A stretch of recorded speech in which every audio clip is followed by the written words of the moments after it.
These guys are ridiculous. These guys are ridiculous. Now, how about them damn Celtics? And we are back with another How About Them Celtics podcast. Sam and I are recording Saturday, June 22nd, ahead of the NBA draft, after the Celtics parade, in the middle of everything. Season's over, but no rest for the wicked, I suppose. Lots of stuff going on. Like I mentioned, the draft. When's the draft? Thursday? I know it's the 26th. Thursday and Friday. Yeah. Thursday and Friday, so right next week. And then free agency's like the 1st. So then we get like a pseudo week off before free agency. And then the draft will be in the middle of it all. But speaking of the draft, we are going to be joined by Tyler Rucker of No Ceilings. He's going to tell us about some of the prospects the Celtic could take. He's going to help us look at some of the emails you guys have sent us about the draft because, frankly, we don't know shit. And then, give us some insight on maybe the top of the draft too. We'll see where it goes. But anything before we throw it over to him, Sam? I took over the first minute, but all right, let's throw it over to that interview now. All right, it is my pleasure to welcome friend of the show, Tyler Rucker of No Ceilings, resident draft expert, Celtics guy, all around perfect guy for this time of year. Tyler, how you doing? Appreciate you for being here. I was so excited to be back on this one with you guys. I'm doing fantastic. Draft season's a little crazy right now, but Celtics time. I mean, boys, we did it. Banner 18. That's all I care about. I didn't even want to come on here to talk draft. I just want to be like, can we talk basketball about the Celtics and the fact that we got another banner going up? No, I'm kidding. It feels good. How are you guys feeling? I wanted to lead with that, though. Great. You can't complain. How difficult was it to do draft research as you're sweating out watching? I mean, I guess you didn't really have to sweat this playoffs, but they still gave me a heart attack in game 3. They did everything they could to lose, and then they lose the game 4. Where everyone's like, hey, what if the Mavs come back? Everyone was, constantly like, oh, are you feeling good? Feeling good? I was like, I've never felt good with this Celtics team. I haven't felt good with the Celtics team since like the KG Celtics. And I was like, I was nervous every game. Like even when they're up in the series, I was just like, oh gosh, like we're up 20. And I feel like that lead just doesn't mean anything anymore. Like it's basketball right now. It's like you're up 20, like it's one heater and the game's right back. So especially with the Celtics, I don't know. I was just all like the moment it was the first tip, I was like draft mode's off. I'm all in on the Celtics.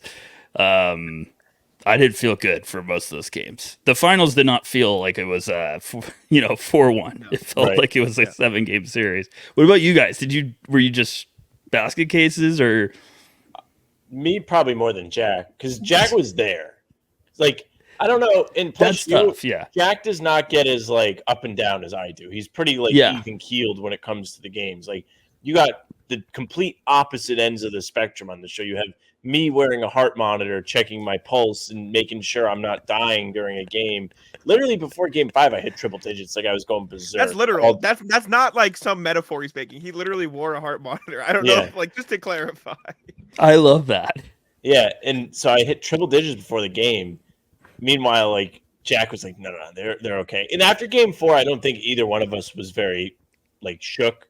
We were just like, oh, like, yeah, that was a disaster. But none of it really felt like it was sustainable and felt like a big time outlier. And we were right. But worst part of the playoffs is probably game 2 lost to Miami in the first round. It was like, here we go again, losing at home to a bad team. Like, when are they ever going to learn? And it turns out they were okay. Yeah. I felt game 2 was right there. Go ahead, Jack. I'm right there with you, Sam. Like, just game 2. Yeah. Game 2 against Miami, I was falling apart. I was like, bad. Oh gosh, they're going to do it again. They're going to just have this historic year and fall apart and trade everyone. I would have to like look at our podcast, which I mean, the good thing about doing this after every game is I can go see how we were feeling. Like, how were we feeling? I think I was okay even then. Like, I don't know. Yes, I remember you being okay, and I was pissed. As shocker. I was pissed. Worried. What are you gonna do? This is true. This team never really worried me. Like, I don't know. It just, the way they carried themselves, I was just kind of like, they just made me feel pretty confident in the fact that they were going to do it done. Like, I said it before the Mavs series. It was like baffling how many people picked the Mavs. After the Celtics won game 1, I doubled down. I went on like first to the floor, which is, I don't know if you know, they're the they're great. They cover the Celtics. They're mostly out in Australia, but they're sick. And I went on their like late night show, and I was like, it is an embarrassment to basketball that people pick the Mavericks in the series. And I was goddamn right. It is horrendous. The Mavs were the 3rd best team the Celtics played in this playoffs, and I stand on that, and I'll die to that. And if Jimmy Butler was healthy, they'd be dead last. I'm right there with you. It was unbelievable. Like I there's certain shows I can't watch for, leading up to the game and stuff. I just can't stand them. Like I've tried, I can't do it. I got to mute it at halftime. And I didn't even know so many people picked the Mavs. Like until More like after ESPN game 1. People pick the Mavs than the Celtics. I was like, what? I kept seeing, who was it? A bunch of Celtics people were posting it. Then I saw the receipts and I was laughing hysterically. I was like, this many people picked the Mavs?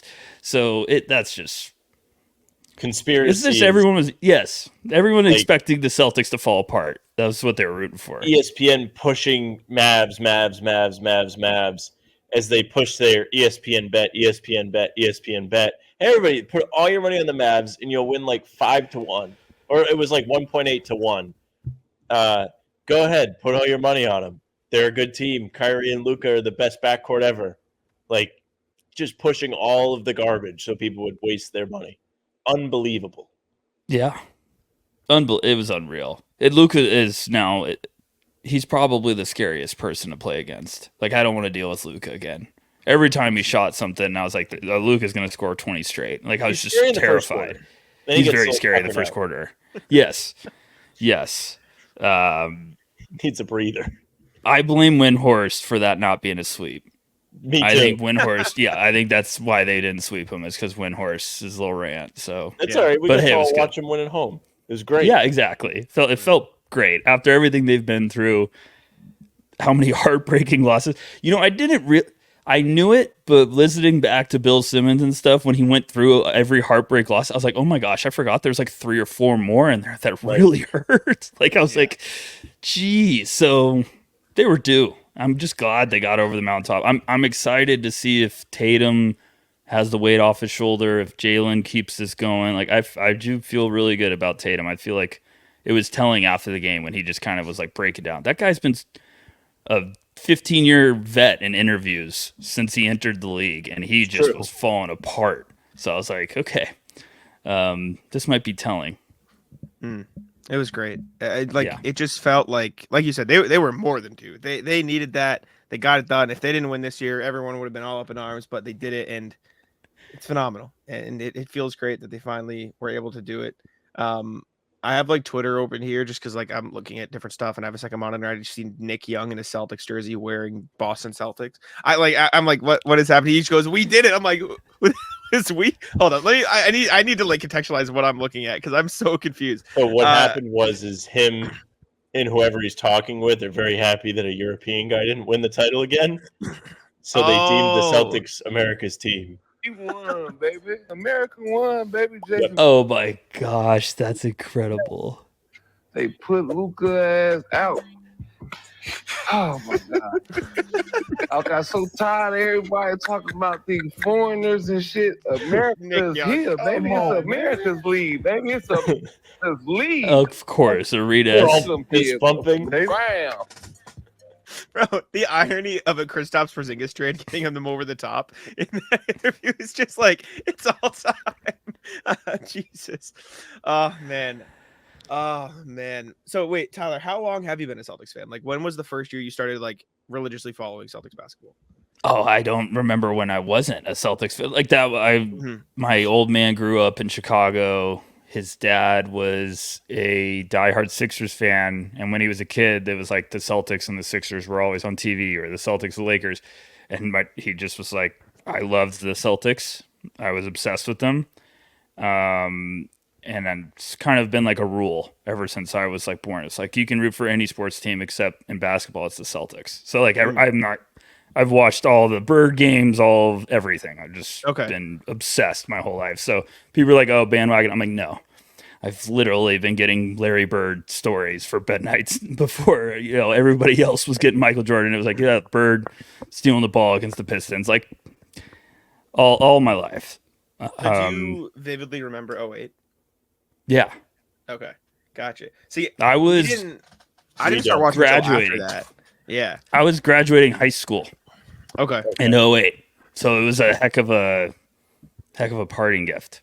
But yeah, it was pretty good. You know, you're growing up and you're like, oh, I love Kevin Garnett. You start rooting for like players. Like I was in Northern California, so the Warriors weren't great. And every time like KG and stuff would come through, I'd be like, oh, I got to go see Garnett. You know, I got to go to a game. Vince Carter's in town.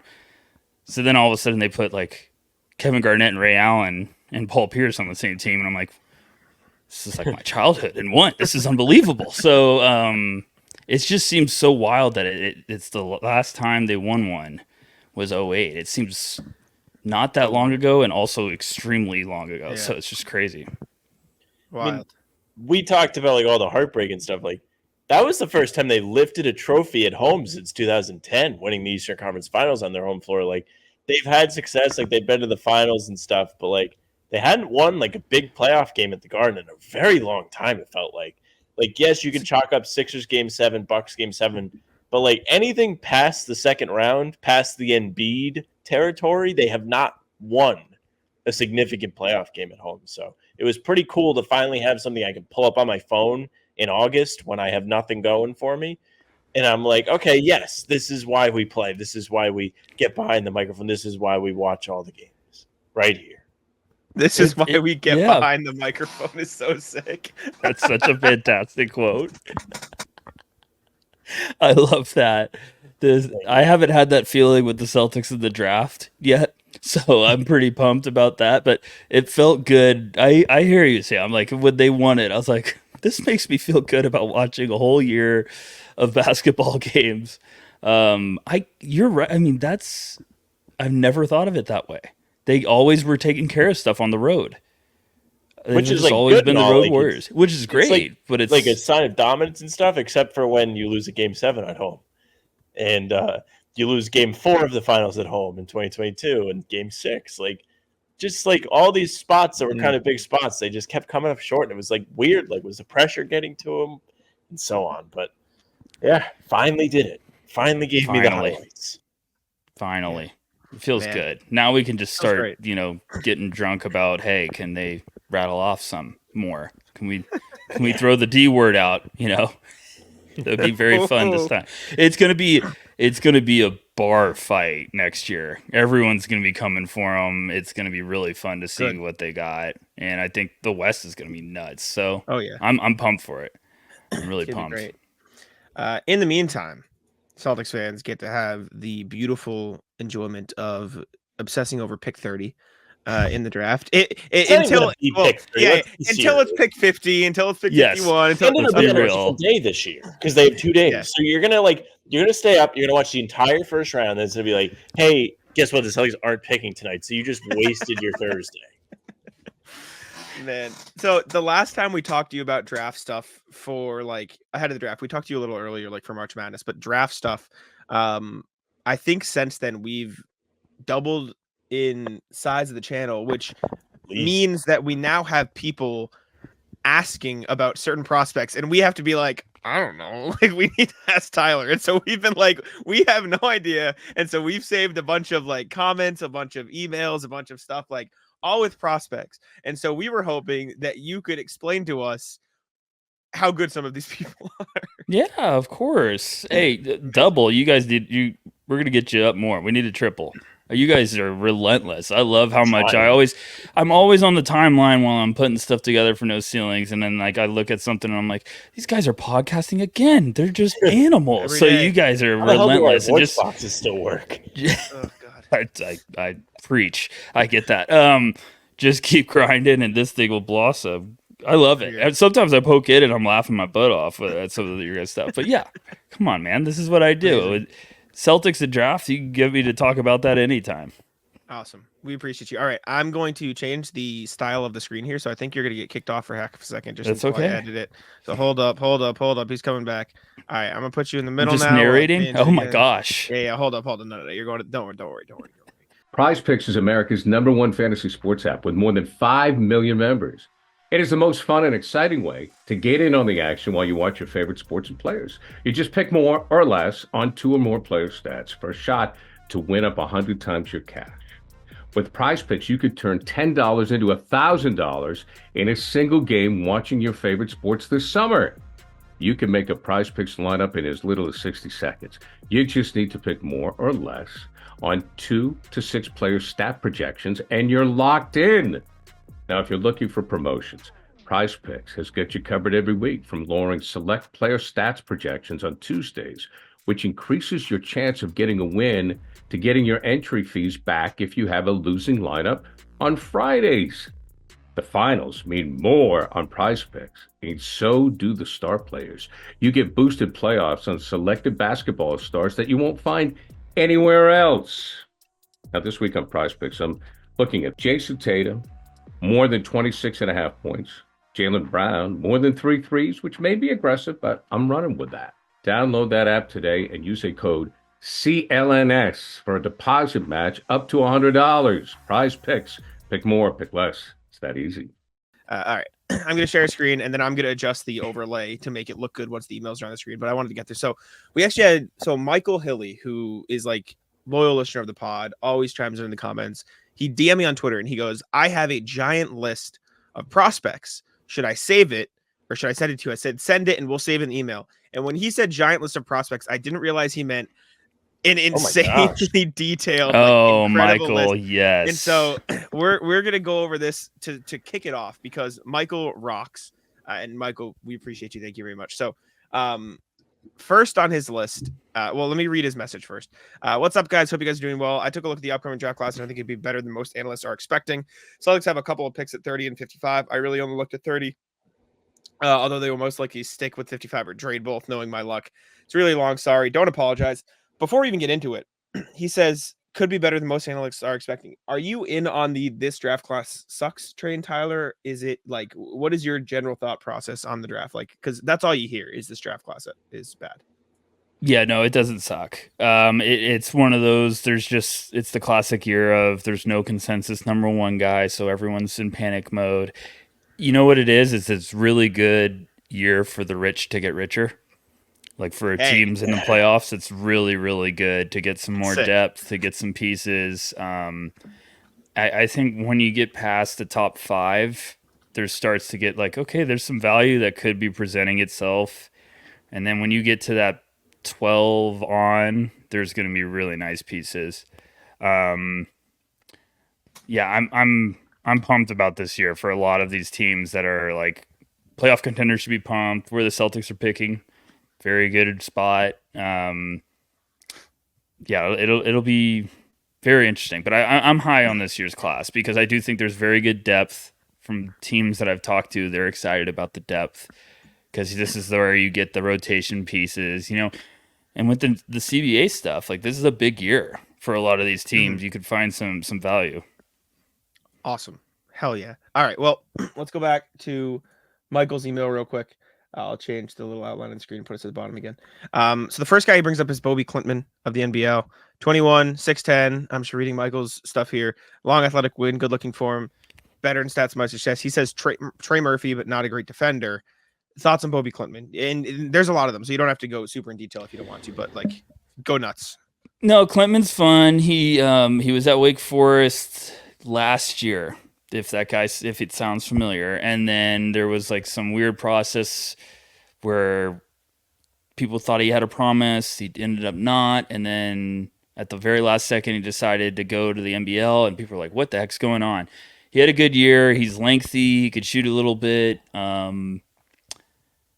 He's not the Trey Murphy defender. I think he's just kind of one of those fun tools that you'd maybe like to work with. I'm not as high on him. Our previous big board, as Jack's pulling up here at No Ceilings, we had him at 36. I think it's just one of those like, hey, he's nice. The tools are impressive. It's if one team's buying in on him, you get the idea. But it'd be fun value for me in the second round. I think some people might be like, hey, I love him in the end of the first. That's fine. Yeah. It's fun to dream about a 6'10" guy that can shoot threes and stuff. I just think there's a little bit more rawness to his game than overall. But he's fun. He's for fun for sure. Love that. Sam, thoughts on Bobby Clintman? Very handsome. Great. Afraid to smile. Great analysis. Cool. Awesome. Appreciate you. Okay. What Michael have next? As you can tell, we're less than informed on a lot of these guys, Tyler. That's what I'm here for. Come on. Okay. So Kel'el Ware of Indiana. This is a name I've seen a lot in our comment section. I believe we had like 3 different people comment this. Did they try and name him after Superman? Like Kal-El, but like this instead? I didn't even know that was a thing. Tyler gets it, you don't. I just like that. You guys just always make me laugh. I love this. Where's He's fun? Gonna look it up. Yeah, it's with a C, but like when you say it out loud, it sounds like you try to say Kal-El. What is Kal-El? Kal-El. I think that's like his like Kryptonian name. Yeah. RJ. Kal-El. All right. Well, Kal-El, Ware's fun.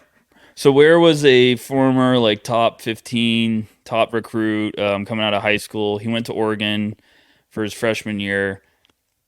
Just didn't really hit the ground running. Oregon wanted him to do a lot of stuff immediately. He just wasn't ready. Transferred to Indiana with Mike Woodson this year. He looked really, really good. He's lengthy. He could shoot 3 a little bit. Volleyball spikes. You know, he's a good rim protector. He just had a good year for them. They fed him a lot, but he showed the versatility. He had some motor questions last year. I think from what I've heard, those questions have been kind of answered in a good way, and he's been interviewing really well, and teams have been impressed. I'd love him to be on the board for the Celtics. I don't think he's going to make it to them. I think he's kind of done a good job this pre-draft process, and I think you're looking at him probably like 25 up. Okay. Like I wouldn't be shocked if he's going late lottery or right outside the lottery. I think he's had a quietly good process. Gotcha. I mean, he seems like the type of player that the Celtics could use going down the line. Like, you think about Horford being 38, 39 next June. Porzingis coming off this weird, rare injury. You're going to need depth at this position, especially when the future rolls around and Horford eventually does retire. He's not going to retire this season, but eventually he's going to have to. So this does seem like a pretty good bet, going with a big guy, good stats, good shooting percentages, can't shoot free throws. Do you put weight when guys are higher high school recruits? Like, do you think that means anything? Do you think it adds anything? I think the Warriors have like a little bit of a track record going with guys that were high school guys, and it's kind of panned out for them. You know, G.G. Jackson is somebody this season that going into the draft last year, he wasn't super highly, touted as a high pick, but he was somebody who coming out of high school was a high recruit. And then there's Romeo Langford. What are you going to do? Yeah. The Celtics pick him, it doesn't matter. I think, Sam, it does make a little bit. You want to make note of it. I just also think if you're well known, teams have been paying attention to you longer. So like Avery Bradley back in the day was like one of the top recruits, then was just the vicious on-ball defender at Texas. Celtics still drafted him in the first round. I think you've had more time to kind of get to know them and be familiar with them. So maybe there's just a level of comfort, but like there's also just times where guys weren't big high school recruits and they'll go find you if you're playing good enough. Derek White, Bub Carrington this year was not a humongous recruit, and now all of a sudden he's been a very popular name in the pre-draft process. But I'm with you. I keep waiting for them to get big depth. And this is a year where like the depth of the big man position I like it a lot. For a team like the Celtics, I'm like, just Brad, please stay there and just pick for once. I know the salary cap problems. I know what we're trying to do. I know you're going to trade back. It's not my money. Come on, Wick is fine if you stay at 30. But I also think if they trade back this year, like there's still going to be really good big man depth. So I'd love them to get. They just need some insurance. Like this roster doesn't need a ton, but I'd like you to get some big insurance for, like Sam said, when it's time for Al to go. If we have to keep dealing with Porzingis, or if we have to wrap him in bubble wrap until the playoffs, and then just be like, okay, it's time to take the packaging off. I just want them to get someone that could kind of help, that they can work with too and groom. Plus, there's like these guys are great mentors wrinkle to it too. Yes. Like for this guy to come in and learn from Horford and Porzingis is pretty good. Yeah, for sure, absolutely. We also we forgot to mention this. Sam and I are doing our own series of looking at potential guys who could go to the Celtics, and we've only done 2 so far, but I think we're going to start ramping up and do 1 or 2 a day from now on, and we're putting them in a tier list. And so when we're done with our tier list, we're going to send you a picture of the tier list, and you can tell us if we're idiots or not based on. I'll give you some names. You guys send me, and I'll give you some names that I think you'll have some fun watching, because I have a lot of names I'm excited about that I think the Celtics might actually target. Like so we've watched I'll send you some names. 2 so far. We've watched Baylor, Scheierman, and Tyler Smith. Okay. So far. I'll have one that's for your column. I think I'm going to have one that you guys will get very pumped about. So I'll send you one. Edie? No. No. It's going to be a second round big. Let's see if he's on the list. Love that. All right. Ronnie. Michael. Thoughts on Bill Simmons' hold Bronny hostage take? I tried not to laugh while listening to it, and then I was like, it would be the best power move ever if you win a title and then just draft him. You imagine Bronny James playing in Portland, Maine. Apparently they don't want to put him on a 2-way, so that won't even happen. No, Jordan Walsh wasn't on a 2-way. Like the clutch agency is saying. Yeah, they said we don't want a 2-way. I know, but my point is he can still play in the G League. I see. I wouldn't be drafting him. Anyways, Keyshawn George out of Miami, 20, 6'8", quick, one of the best looking shots in the draft. I've seen him mocked way higher than 30. Am I wrong? Yeah, teams love him. Teams are head over heels for him. I know something. Come on. He can shoot. He's raw. He's very lengthy. I know he's 6'8". He looks like an Inspector Gadget out there. He's just super stretched out, a little thin. Not the quickest first step, not the quickest creator. He covers a lot of ground, but he can shoot. Like he wasn't playing a ton to begin the year, so you'll see those stats and be like, what's going on? But then they started to play him, and that Miami team was very ISO hero ball. So then he started playing and was like the one player that would like pass and move the ball, and he was just fun to watch on that team. So I think he's a bit of like the upside potential swing, but the one skill he has right now is a beautiful shot that he can hit from really deep. That's consistent. So I would be shocked if he's there. Everyone I'm talked to is like, oh gosh, he could go so early. Teams love him. And I'm like, oh gosh, like this draft. That's why people are getting excited about this draft, because it's going to be unbelievable TV on draft night. No one knows what the heck's going to happen. Like it's crazy. Yeah. That's awesome. I mean, you even look here, like this is from June 5th or something, this big board. And TJ is going to be top 10 pick now? Yeah. I mean, he's going lottery. We had him earlier in the year, like up there, like towards the top, towards the lottery. Now he's moved down. And then I think right before I hopped on with you guys, we just updated our last board. Oh, really? Is this not the most updated? No, it's okay. No. We haven't posted it. I have to make graphics tonight. So you're fine. Great. Yeah, I literally got it. Like, oh, gosh. Let me go by y'all's latest mock then instead. So it's just the most recent. Oh, this is fine. Something. You're good. I mean, no, I need to be updated. Come on. Anyways, Michael's next guy is Tyler Smith, who, like I mentioned, we did do a little video on at a G League night. 20, 6'11". What did you guys think? And then I'll tell you. We have A, B, C, D, F tiers. Or S, then A, B, C, D, F.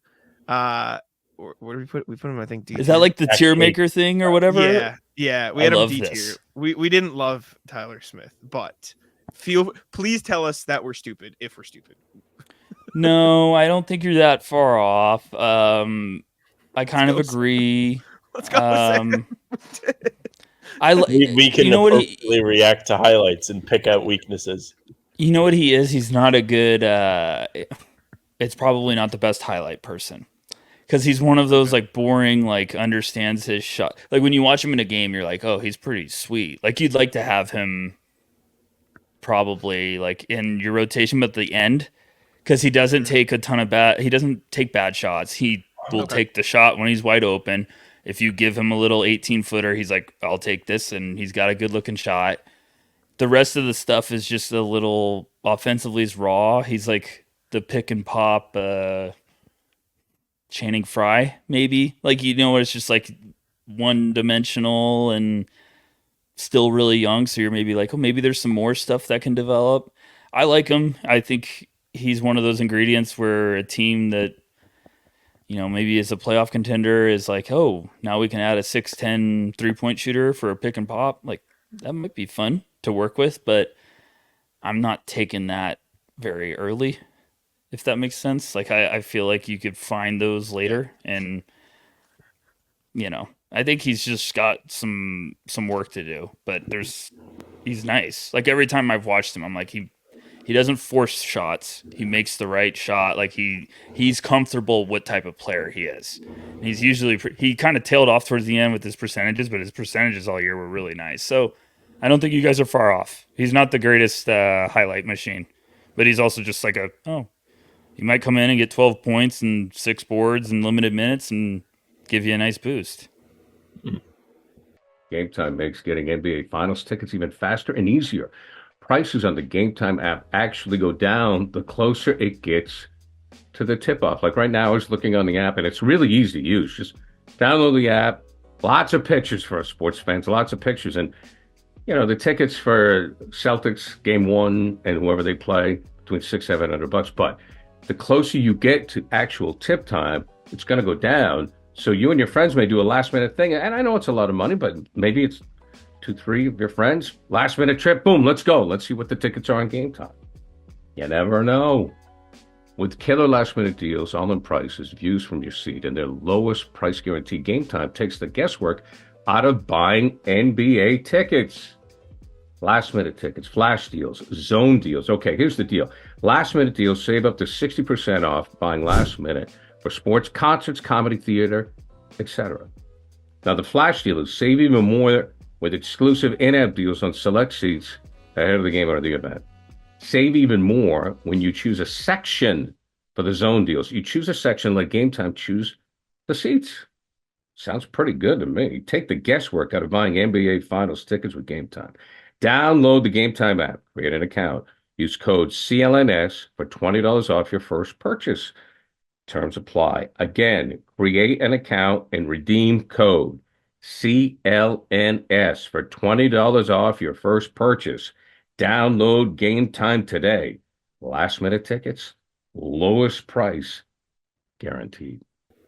Kind of sounds like what the Celtics could use a little bit. Yeah, It is like that's you get to a point in this draft, and it's like that guy kind of sounds perfect at the end of the roster if you're kind of developing him. But you could see also why that guy might not go super early. Correct. Because teams might we be like, watched. I think it was Sleepers Media, their video, and they did like what is it, like ceiling and floor, and it was like Nas Reed ceiling and Tyler Lydon floor, and we are like, oh, that's interesting. Tyler Lydon is like the window. That's quite the never good when you're seeing some guy for the first time as a comparison. Leave Tyler Lydon alone, man. Come on, he didn't do nothing to nobody.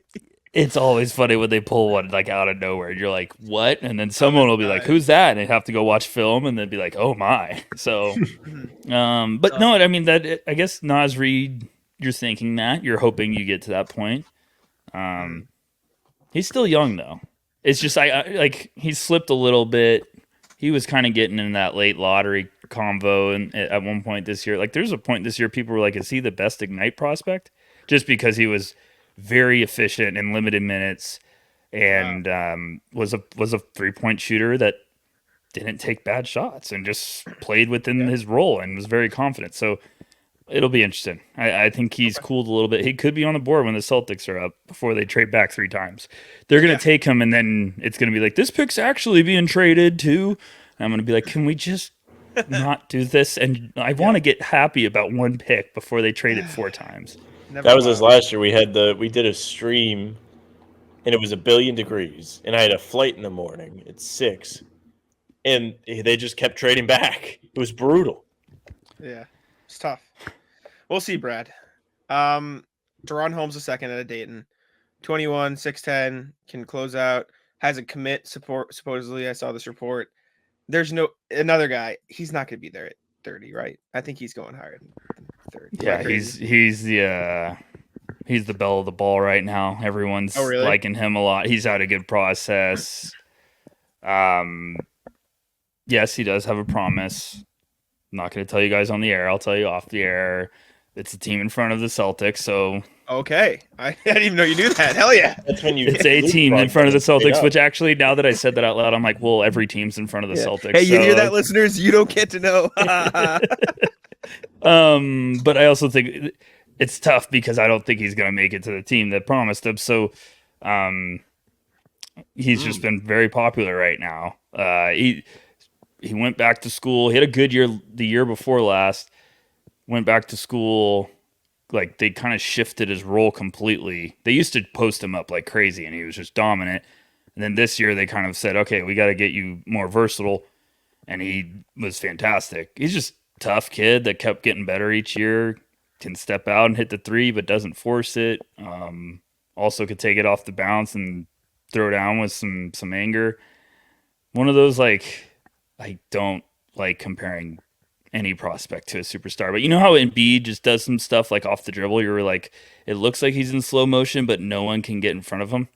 Yes, it's just like that. It's like, so he does some stuff like that. You're like, why can't someone cut him off? And then, but Embiid's also like much bigger and filled out. Duran's like he's gained some weight, I think, before the pre-draft process, but he's still like a little thinner lower body. But he's good. He's a stud. I think a lot of teams like him. Sick. Love that. So, unfortunately for the Celtics and Michael, sorry. No, it's okay. He's giving me some good names. It's just tough. It's tough when you're picking 30th. Like, it's a good problem. Yeah, they sucked. They didn't tank. They should have did it. All right. This is the first name I don't know. Ulrich. Ooh, we're getting into okay. Can you say the last name? Because I'm going to butcher it. Do you know how to say it? Chomchi. Okay, I was going to say Chomchi. Ulrich or Ulrich? Kick? I've been saying Ulrich, Ulrich. Chomchi. 18, very young. Project player, good defender, strong. Shot 38% at the NBA Development League. Is that from the field? Or 3? I hope it's 3.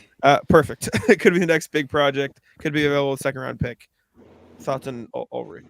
I'm just going to call him Chomchi because that's fun. Yeah, I did too. Whenever I get nervous, I'm like, which name can I pronounce? Chomchi. So he was with NBA Academy Africa. He played like 3 games at like the showcase and put up like crazy numbers. And then he was on the fence. He actually went to Nike Hoop Summit this year and was like able to play there, and then was on the fence of declaring for the draft or he was going to go to college. And I saw him in person. He does some stuff that's really exciting that you'd like to work with. Like, he's a lob guy. He's a high motor guy that all of a sudden just tip dunks and effective rebounds. There's a lot of fun, raw stuff. He needs some time in the G League, like legit time to just get reps. But it's like, okay, at some point, if you're buying in, it's a fun thing. I think people were shocked he stayed in the draft. But I also get it. Like, okay, fine, I get it. You're intrigued. You must feel good about where your stock's at, but I don't know about the Celts unless they're just like, hey, we're trading back in the second and we're going to get him. Maybe you get a couple second-round picks and you get him as you're just like, okay, he's going to be great in Maine this year. There's our starting center in Maine, and you kind of do the Jordan Walsh project or experience, but you start over with Ulrich. I don't know. So I get it. If they took him if they stayed at 30 and took him, I'd probably fall out of my chair. But he's a fun project. Like if a team has second-round picks and a couple extras, and you're fine with like, hey, he's in the G League the first year, I think it's a great investment to just be like, why not? We could strike gold. They got to repeat as Eastern Conference G League champs. So this is step 1. There you Gosh, go. I wish they won it so they could have said we won. That I was so at the game. titles. Sam was there. Oh, Tough. Bad luck, That's Sam. tough. Not allowed anymore. You're banned. Literally from the get-go, just not a shot. Man. So, but, hey, so you have a different perspective then. You really got to appreciate the big club's title. Yeah. Like, you really got to appreciate I was it because you devastated saw when Maine defeat. lost. I didn't know what to do with myself.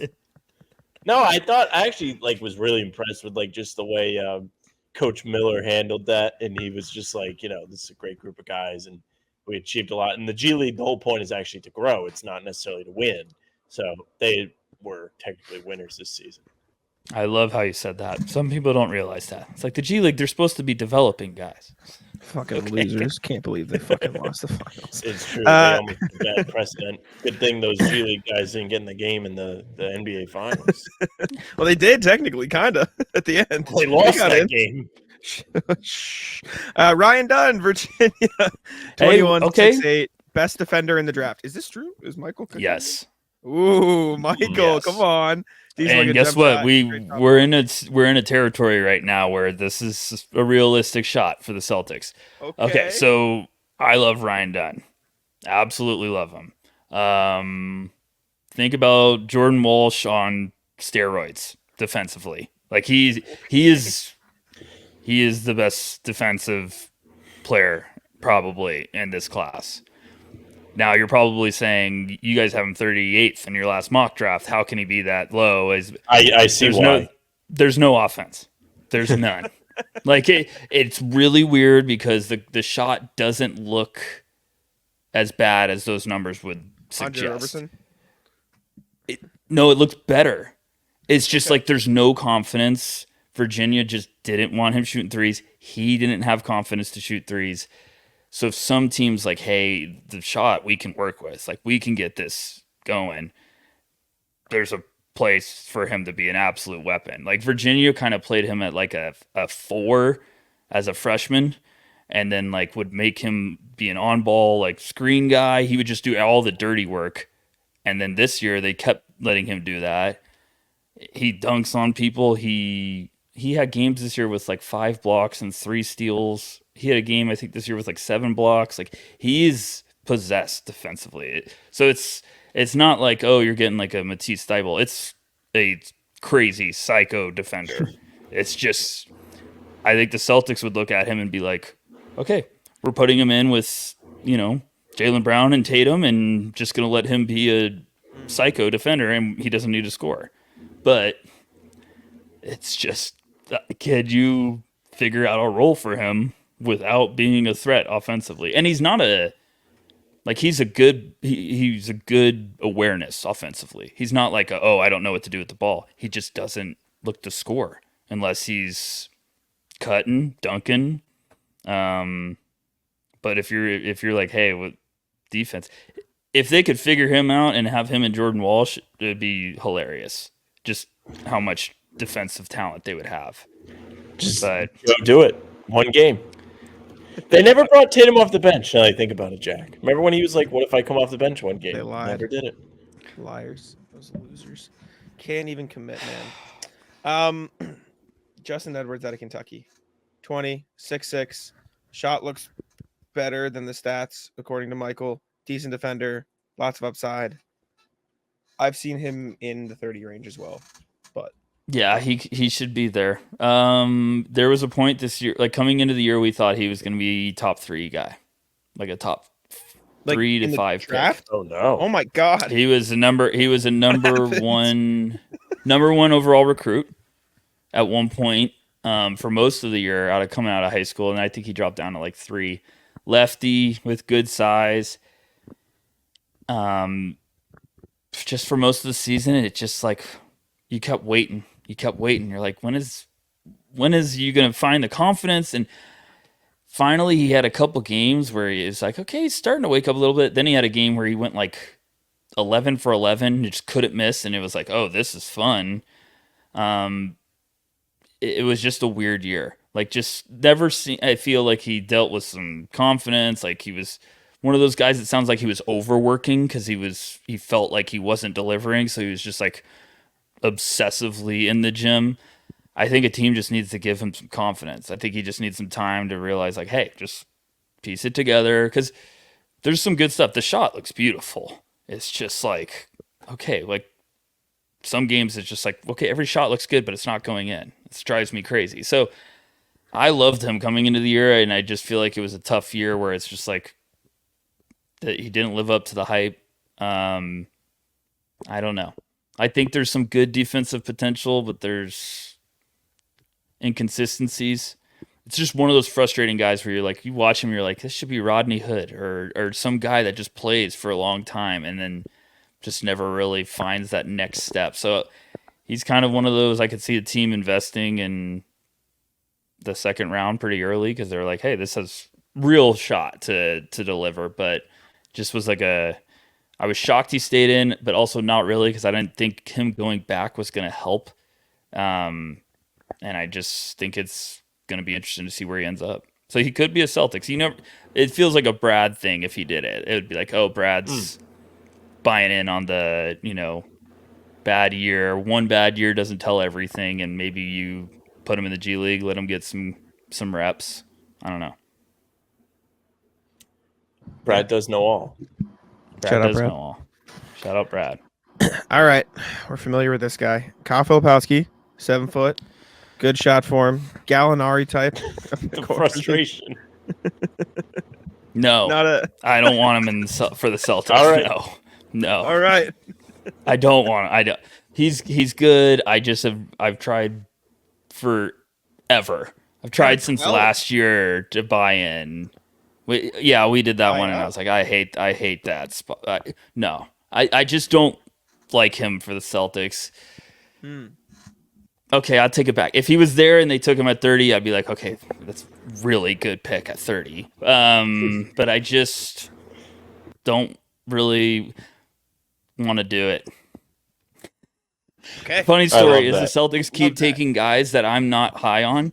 So like they took JD Davison, and I was like, I would just not want to draft JD Davison. And then they took him, and I was like, why did the Celtics hurt me? And then the next year I was like, I'm not the biggest Jordan Walsh guy, and they took him. So if everyone's listening to this, like just be ready for Filipowski to fall into the laps, and then Brad's gonna be like, oh, easy pick. But he seems like a pick and pop guy that never really came to develop into a pick and pop guy. He had like a double hip surgery before the season. It's young. I don't know. Yeah, it's just kind of weird, and I don't know. I just not the biggest fan. But if at 30, I would be a 30. Okay. Great pick because he could probably stick. AJ Johnson, NBL, 19, 6'4" combo guard, fits the Celtic system per Michael. Could get away with drafting him later. I'm just per Michael on everything here because I'm just shout out Michael for doing the draft for us. So shout out Michael. I love this. AJ's really, I would like be doing a backflip if the Celtics drafted AJ. So he was supposed to go to Texas. I had a exec tell me in the beginning of the year if AJ went to Texas, he would have been a lottery Tatum pick. Connection, right? Doesn't yes. LaMelo. There you go. Justin Tatum. So this AJ is lightning in a bottle. He's got athleticism. He's got crazy burst. He's thin. You're going to look at those numbers and be like, what are you doing? You watch some of his tape and you're like, why didn't they play this kid more? Like, what is the deal? And I heard that was just a rough year for NBL with all these guys coming in, but there's talent here. And then he played at the Combine and was like very impressive. He's like 6'5" with bounce. That's very raw still, but he's not his actual brother, but him and Jalen Green are like have been lifelong friends, and they play a lot like similar. It's like that explosive, bursty, high flying.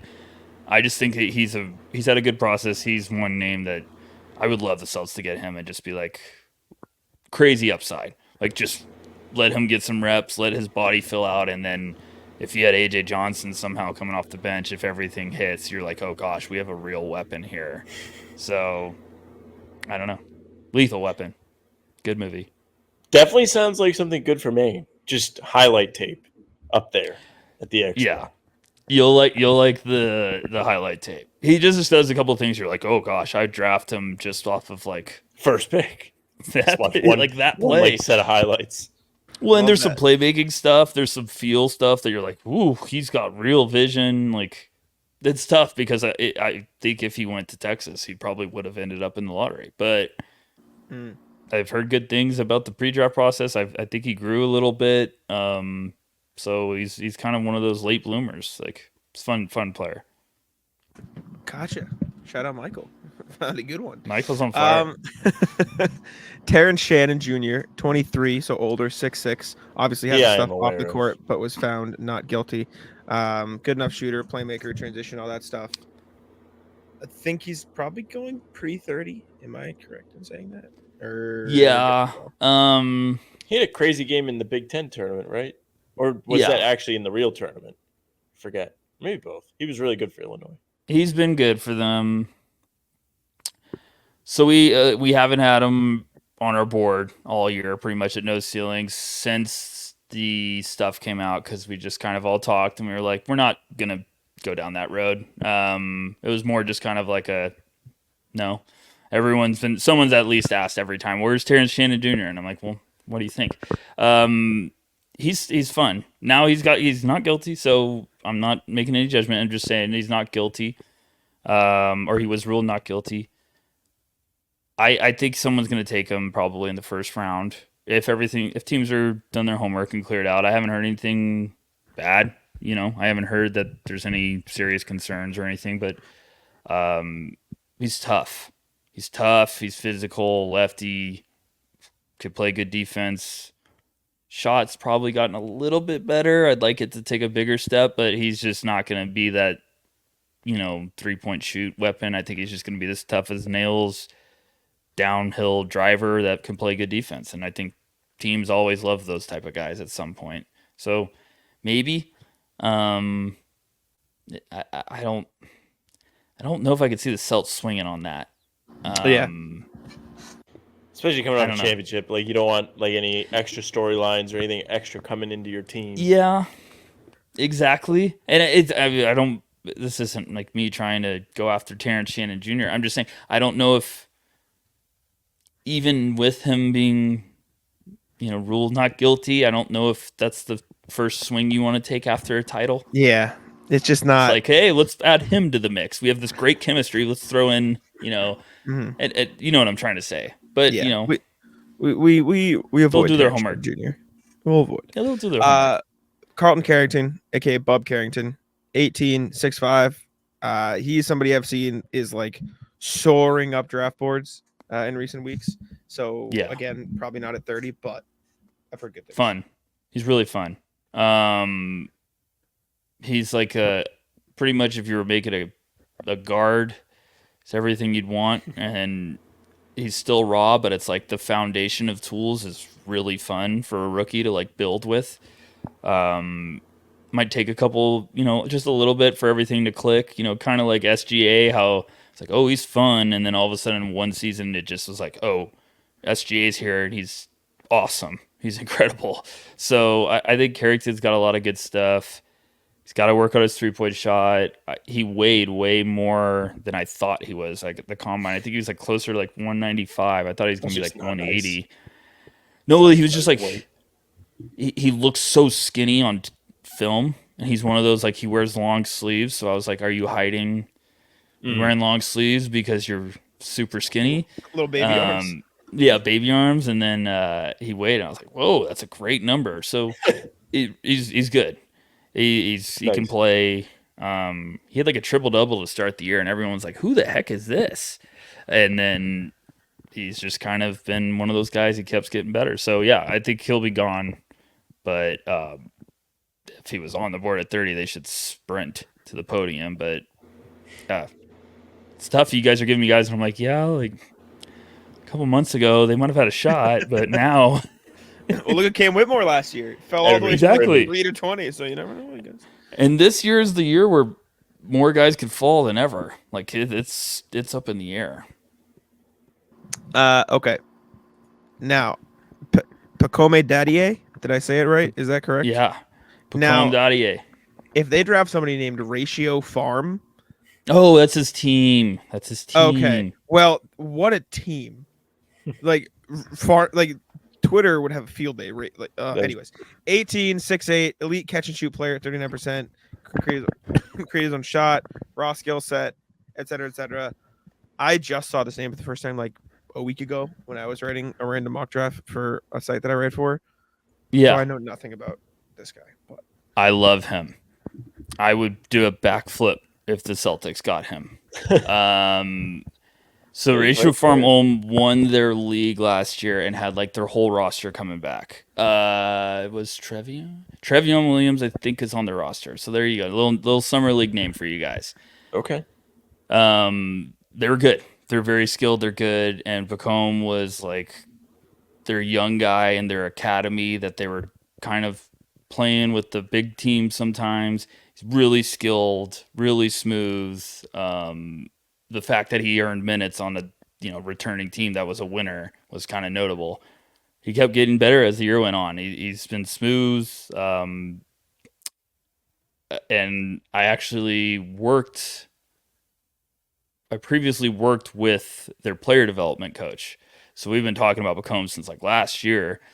And he was just like, I love him. He works hard. He's got a lot of talent to work with, and I think he's a name that is popular around the Celtics territory right now. Like, I think a lot of teams are intrigued with him because he has a lot of offensive upside. So he'd be fun. If he's there and the Celtics trade back, I'm gonna lose it.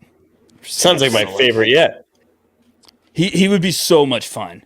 Like, if you have Bacombe to work with, like, that just gets like, oh, you're gonna go to camp and work with, practice against Tatum and Brown. Like, he'd first probably be like, I'm gonna cry with Drew Holiday guarding me, but then he'd be like, oh, I'm gonna get better. Like, he's just a hardworking kid that's getting really good. So I think he's a diamond in the rough.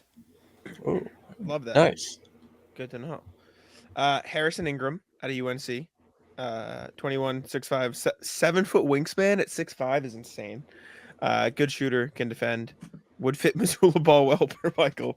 Oh, he would for sure. Does he even have to bend down to tie his shoes? Huh? Probably not. Does he even have to bend over to tie his shoes with that wingspan? Jesus. No. So he went to, this is the Celtics trade back and get Ingram 100%. Like, they trade back to the 40th pick somehow. I don't know. We'll see.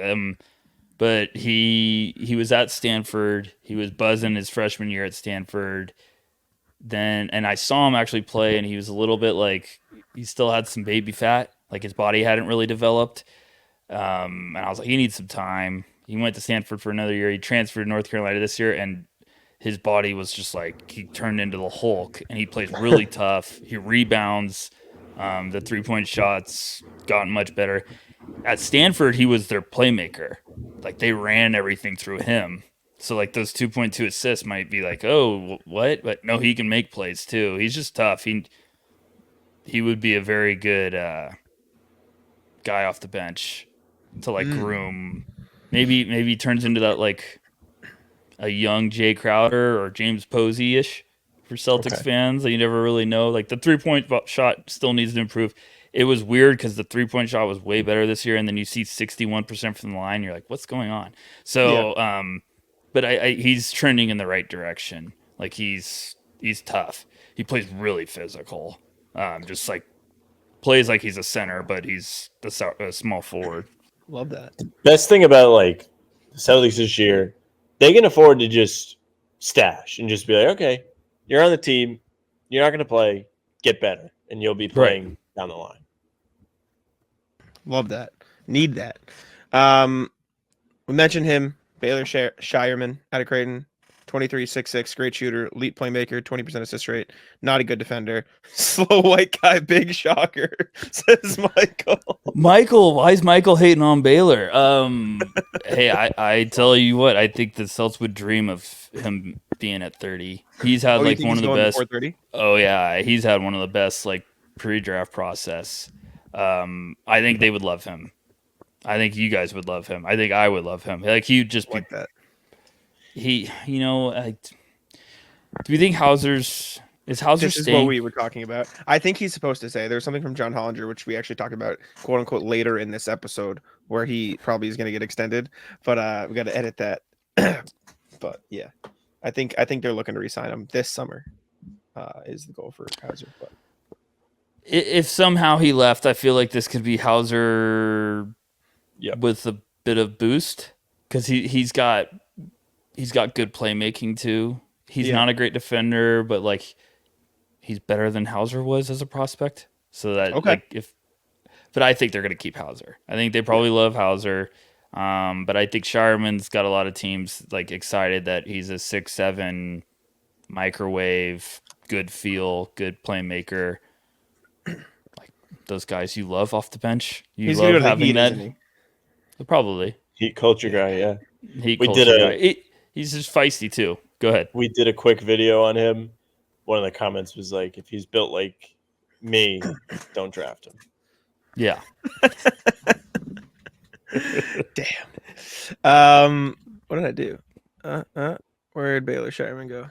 Did I switch? What did I do? What are you guys rooting for? What do you want this I truly just want them to get a guy that can be down the line ready for when Horford retires. Because I just think that's going to be the hardest gap to fill after it happens with the CBA, with the paychecks they're going to be dishing out. They're going to be very limited in the kind of talent that they can bring in. With Porzingis being a liability injury-wise, like you need that insurance. You need somebody that can stretch the floor. You need somebody that can defend. Like you kind of need it. Mm-hmm. I think I probably agree, but at the same time, like it's this weird thing where I definitely think big man is the biggest need, but they also have Cornette, they also have Tillman, they also have Cater. Like they have like thrown some darts there to try to figure it out, and like it almost makes me wonder if maybe you get like a guard forward combo wing guy because you don't really have that past Hauser. Like if Hauser gets hurt or Tatum or Brown gets hurt, like you can just run a big up, but like it would be nice to have like I guess they tried that with Jordan Walsh too. So I wouldn't hate that sort of guard wing combo type thing either. But yeah, I think they're hoping Walsh takes a nice little step forward and is maybe like Hauser insurance, and then maybe they give him a little bit of like run in the middle of the season, and they're like, oh, pleasantly surprised. Like Jordan might be more ready. And then maybe you have like a yin and yang where like we need offense. Okay, Hauser's in. We need a defensive boost. Walsh. But I hear you. I feel like I've always been waiting for them to get another shooter or get like another microwave guy. Or I've wanted them to take some big man depth for 3 years. And then I feel like they keep doubling down on Horford's health. And I'm like, okay, can we get someone for like when they're up 20 in halftime in January? We can take Al out and put in the rookie for like 10 minutes. Yeah. So I don't know. I hear you. I'm rooting for a big for them. Michael says his top 5 favorites are Kelly Ware, Tyler Smith, Ryan Dunn, Pacome Daddier, Harrison Ingram, and then guys I've looked at but don't really care for. Kolek, too small. Tyler Kolek, too small. Johnny Furphy, no offense, no defense, reminds me of Grady Dick. And then Zach Edey doesn't fit Missoula ball. So if you want to do quick hitters on this trio of he doesn't like. Kolek I like. Furphy I think's dealer's choice. Like what teams are gonna be like, some other team is gonna be like, I like him. I think his body needs to fill up, but he's a smart player off the ball. Yeah. More athletic than Grady Dick. Edey, I can't. not needy guy. If he's at 30, I'd be in. If you're taking him in the lottery, I cannot do it. I talked to a guy named Arya who writes for, I think, Sports Illustrated's draft site or something like that. And we were talking draft, and he said, I think he has Zach Edey's top 5. And I was like, wow. I feel like the range would be crazy. I was like, oh my gosh. I also argued with him with my uneducated brain because he said he doesn't like Reed Shepherd at all. And I told him I think Reed Shepherd's the best player in the draft. And so we spat. That's probably my favorite thing is Jack DM'd me was it after the finals? I was in the airport on my way to Dallas. It was game okay. 3. It's my favorite thing because you're not the only NBA person. Like I'm saying, just like NBA media writers. It's funny when you guys ask questions to the draft people because like I love hearing that because you're watching NBA all year.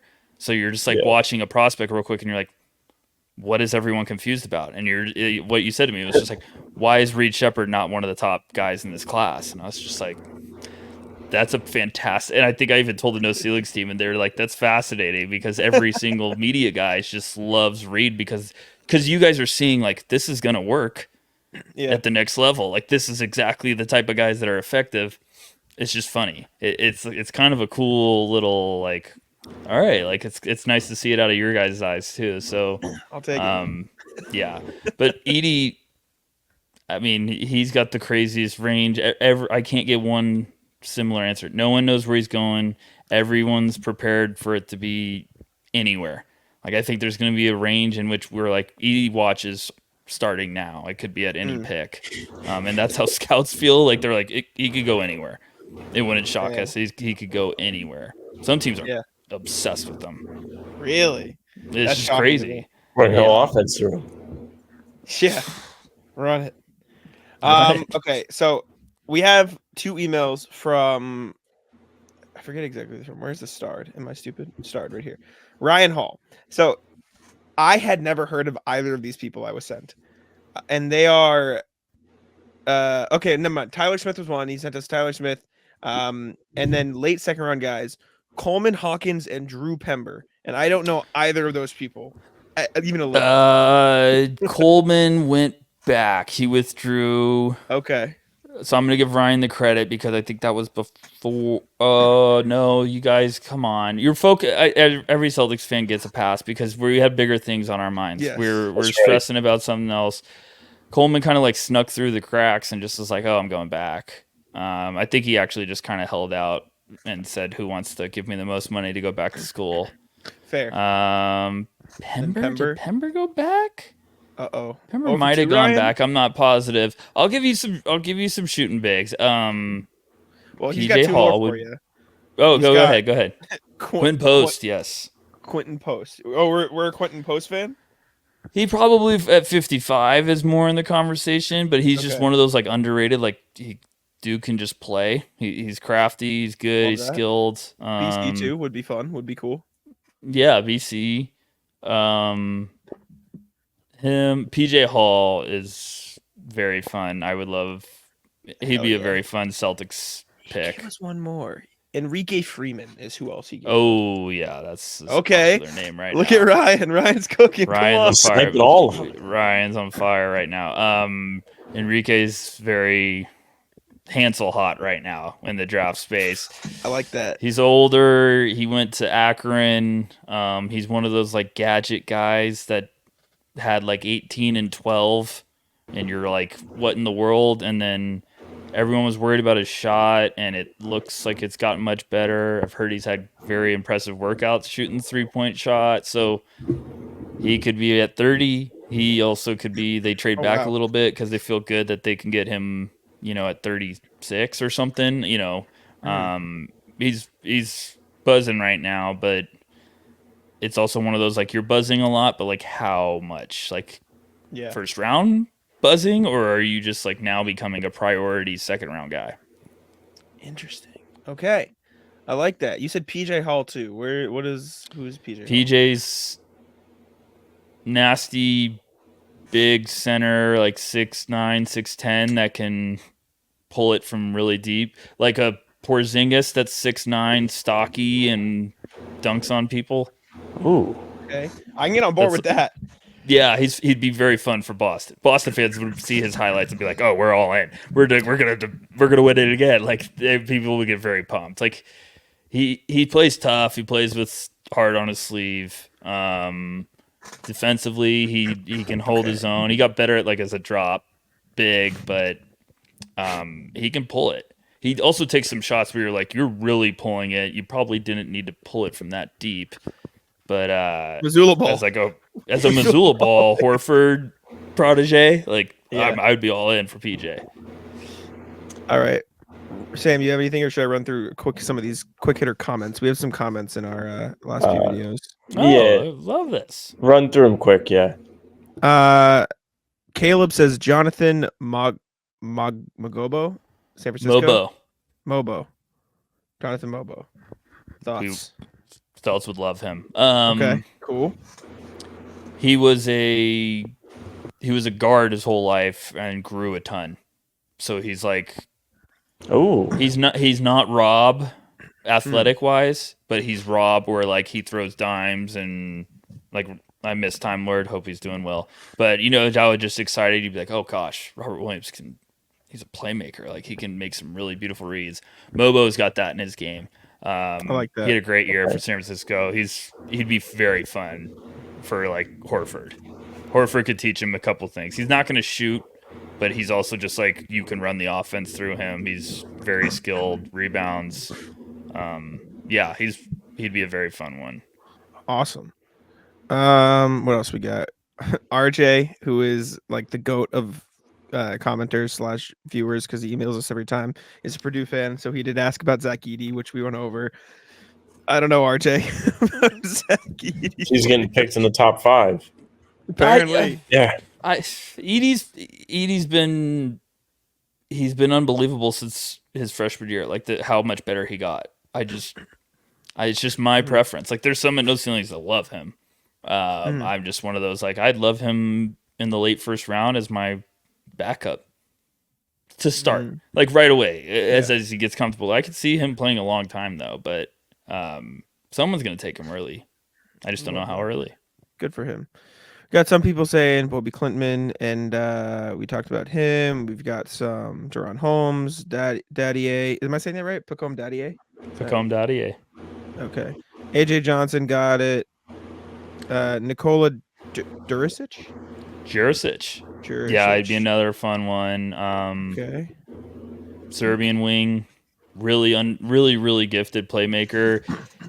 He would have been a first round last year, but the shot, another one of those guys where the shot looks good but never goes in.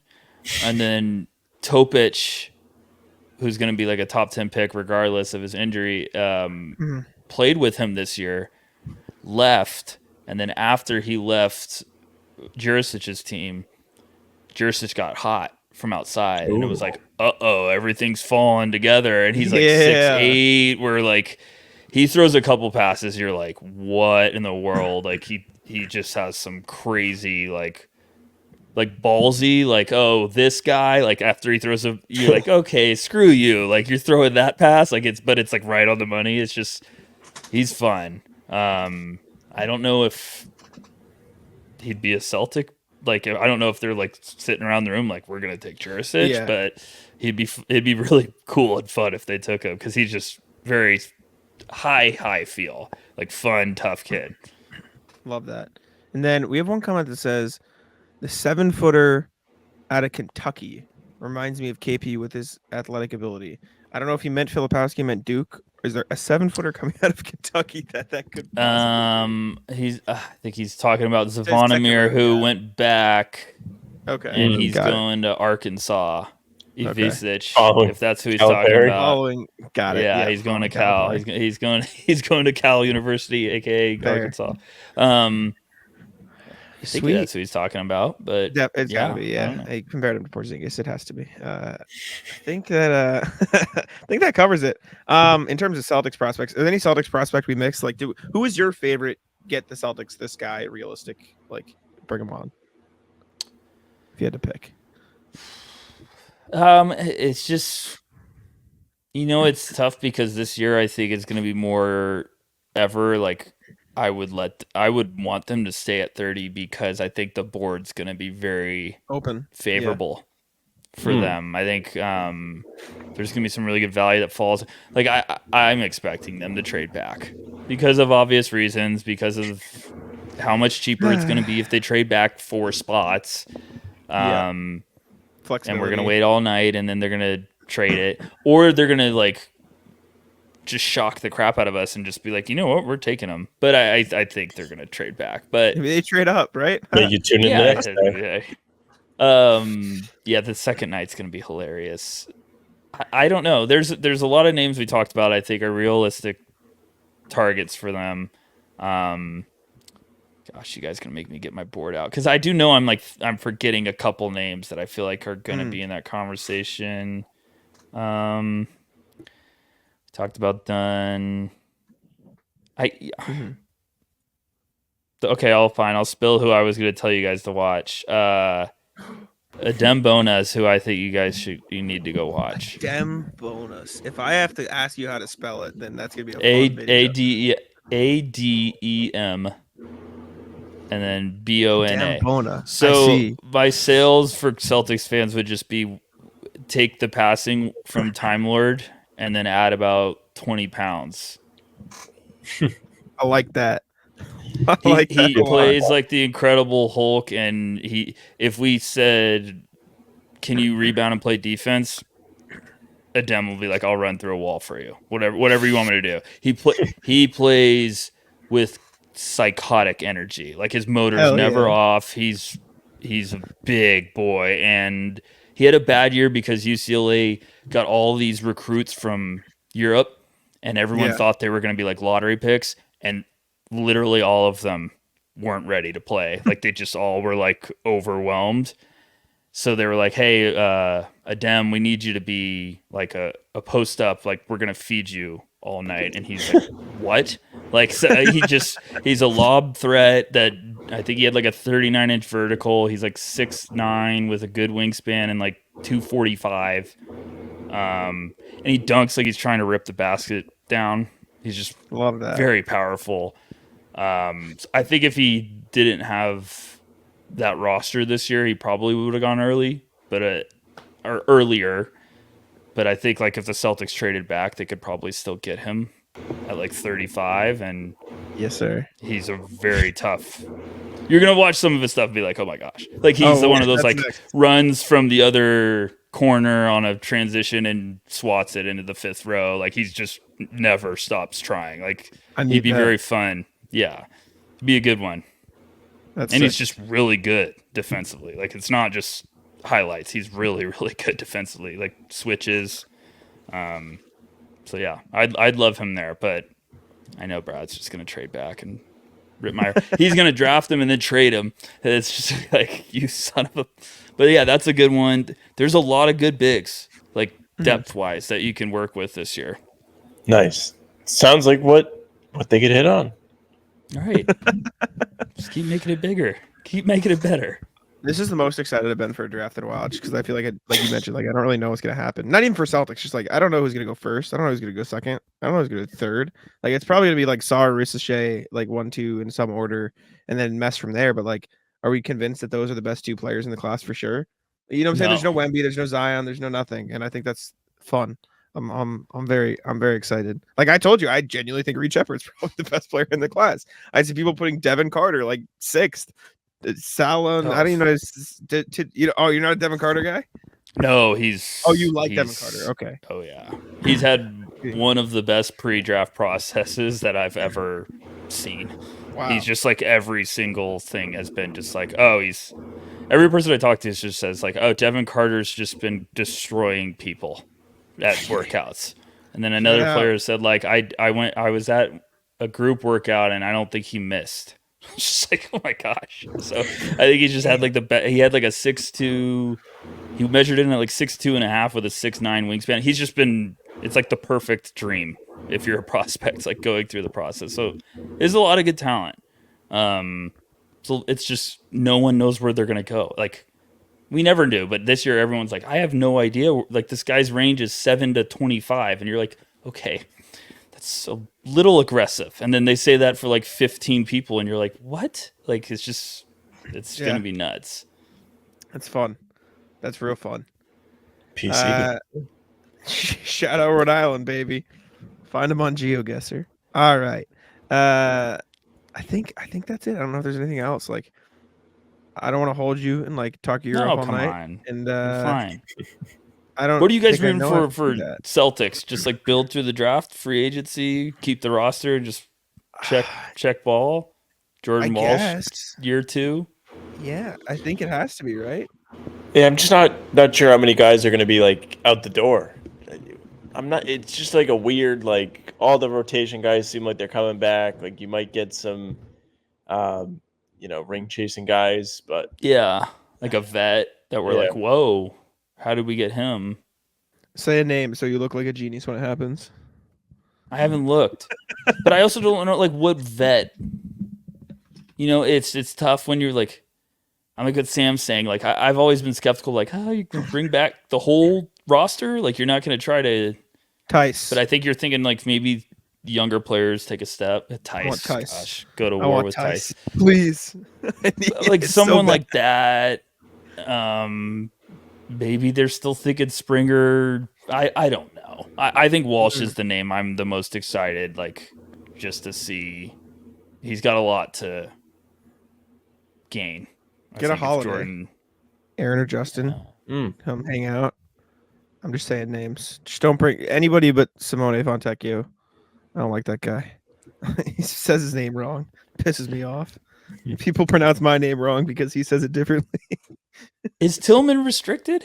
No, but I think they have his like bird rights or something. So I think they can bring him back if they want to. I love Tillman. I liked him. He's awesome. I like good skill set. Shoots threes, plays defense. So the game he hit the three at Dallas, I was like, "What the heck's going on?" I was like, "This is an unbelievable moment." I was like, "That's Tillman!" And like when he was shooting it, I was like, "Oh gosh, that's Tillman!" And then he hit it. I was like, "This game's awesome." I was at a media day, and I asked him stuff for a story I wrote. He told me like DJ McClay, who's an assistant, and then Svi Mikhailu were like playing Luka in practice, just like they were Luka, and that's how they were practicing defending Luka.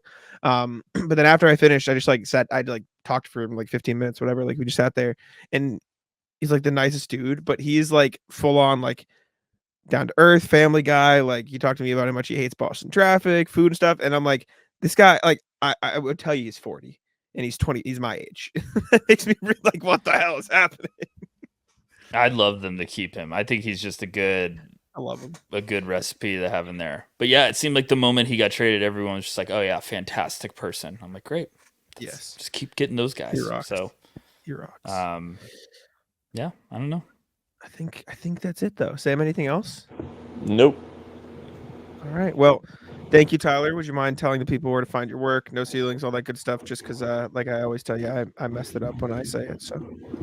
No, come on, you guys too hard yourself. I'm at NoCeilingsNBA.com. If you guys are looking to get caught up on the draft, we have a draft guide actually that we work on all year. Yeah. It's pretty crazy. Way too much time we put into it. Can I link it? Graphic designs on all of it. I lose so much sleep because of it, because we're always overthinking it and trying to perfect it with graphics and stuff. So, we got like player comps, which we call prospect chemistry, which is we compare like 3 different players to the prospect, and background, rights, everything. It's everything you'd want. So thank you guys for having me on anytime. Oh yeah, you guys got to bring me back so we can just talk hoops in general, because I feel like every time you guys bring me on, I'm just rambling forever, and then I'm like, well, we love that though. You guys can tell me I'm an idiot, Well, we don't know enough to we can't. Yeah, we literally cannot. This is actually a perfect spot for you, because it's impossible for us to do that. Well, hey, watch some guys, some highlights, and let me know what you think, and I'll tell you. Yeah, I'll tell you the goods. Just challenging you. We're like, yeah, no, we don't think that's right. Yeah, I mean, I'm hoping they're draft. We did a couple PJ Hall we had for like a film sesh for No Ceilings on our YouTube channel. He like sat down. I heard it was. I haven't watched it yet. It was uploaded today or yesterday. Harrison Ingram. I'm wanting the Celtics to draft one of those guys, so I could be like, yes, hey Celtics fans, why don't you watch this? But Brad just keeps taking the guys that I don't. Man, so we'll have you on during the summer, and we'll talk. Yeah, absolutely. Good time. All right, we will let you go. We appreciate you very much, and hope to talk to you again soon. See you. Thanks, guys. All right, we're back. Thank you to Tyler Rucker. I'm sure it was phenomenal. We're going to record that a little later tonight as I'm sitting here right now, but I'm sure it was a great conversation. He's the best. And he's a Celtics fan too, so that's always fun. I'm sure we got his thoughts on the title. Moving into more Celtic stuff, Sam Hauser, extension talks. This is from John Hollinger of The Athletic. He wrote, quote, Hauser has 1 year left for the minimum on a team option, will be extension eligible this summer. He's about to get more expensive, but Boston sees him as a keeper. One possible cap shenanigan would be to decline Hauser's team option for the 24-25 season and re-sign him for lower money in more years than in an extension that starts 25-26. Doing so would increase the Celtics tax penalty for the 24-25 season, but less the impact of the repeater penalty and manage the second apron in the other years. He also mentioned that Tatum and White's extensions are likely. I feel like those are almost foregone conclusions at this point. And Correct. This would effectively just be, you would be extending Hauser off of the salary he's on this year rather than next year. And since he makes less this year, you'd extend him for fewer money versus the other money. So like Hauser would get the guaranteed, like, I'm going to be extended now, so I'll have the guaranteed money now. I don't think it necessarily would be a longer in terms of like, it would probably end a year sooner than if he extended next year, but he gets the guaranteed, I'm going to get paid rather than risk an injury or some other unforeseen circumstance. So would be cool. Would be nice. Not my money, obviously, like you say. Yeah, not my money. But this move actually is a not their money either thing, because ultimately it lets them avoid the repeater tax, which is the real penalty of the second apron. Apparently, that's what my understanding of it is.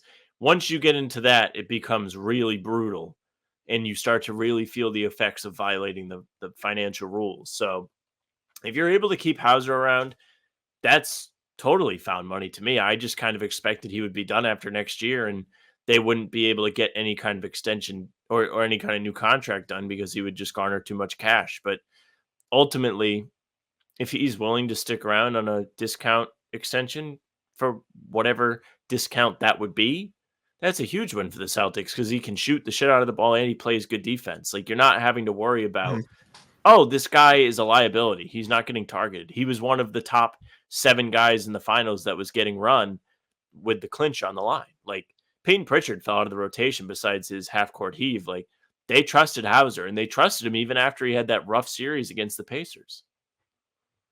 Yeah, he's a big body. He can shoot the hell out of the ball, and he's been solid on defense for them all year. So, I mean, keeping him as a rotation piece would be incredible for the Celtics, especially considering I didn't think there was a likelihood. So if that ends up happening, I'd be surprised, but it would be a very pleasant surprise at that. So good for the Celtics. They like him a lot, and it seems like he could be around. Next thing, the Ringer came out with their top 100 players for the 2025 season because it's never too early, I guess. Shout out to the Ringer for making everything black, so it ruins my top light. Oh, never mind. Yeah. Just more than. But the NBA ranked was updated 2 days ago. As we're recording this, I can share my screen so you guys can see the whole list. I will say the thing I like about the Ringer is their graphics are sick. Like, everything looks super clean, always. So shout out the Ringer. But 6 Celtics made the top 100. Jason Tatum clocked in at number 5 right here, behind Jokic, Luka, Giannis, Shea, Tatum. I can't really complain. I would probably have him above Shea, but it's close, and it's not so outrageous that I'm going to complain about it. But I think he's in a fine spot for him. Any complaints for you? I think Embiid is the cutoff where, like, that's the guy. If he's above Tatum, you get a little aggravated, and you're like, wait, why is he above him? Like, Embiid really doesn't serve as that big of a threat when it comes to winning basketball. But the rest of these guys, like, Jokic just won the championship last season. Luka just made the finals. Giannis has won a title, even though he has been hurt the last couple of years. Like, people talk about availability being a huge thing for players when discussing their impact. Like, Giannis has missed the first round in 2 consecutive seasons now.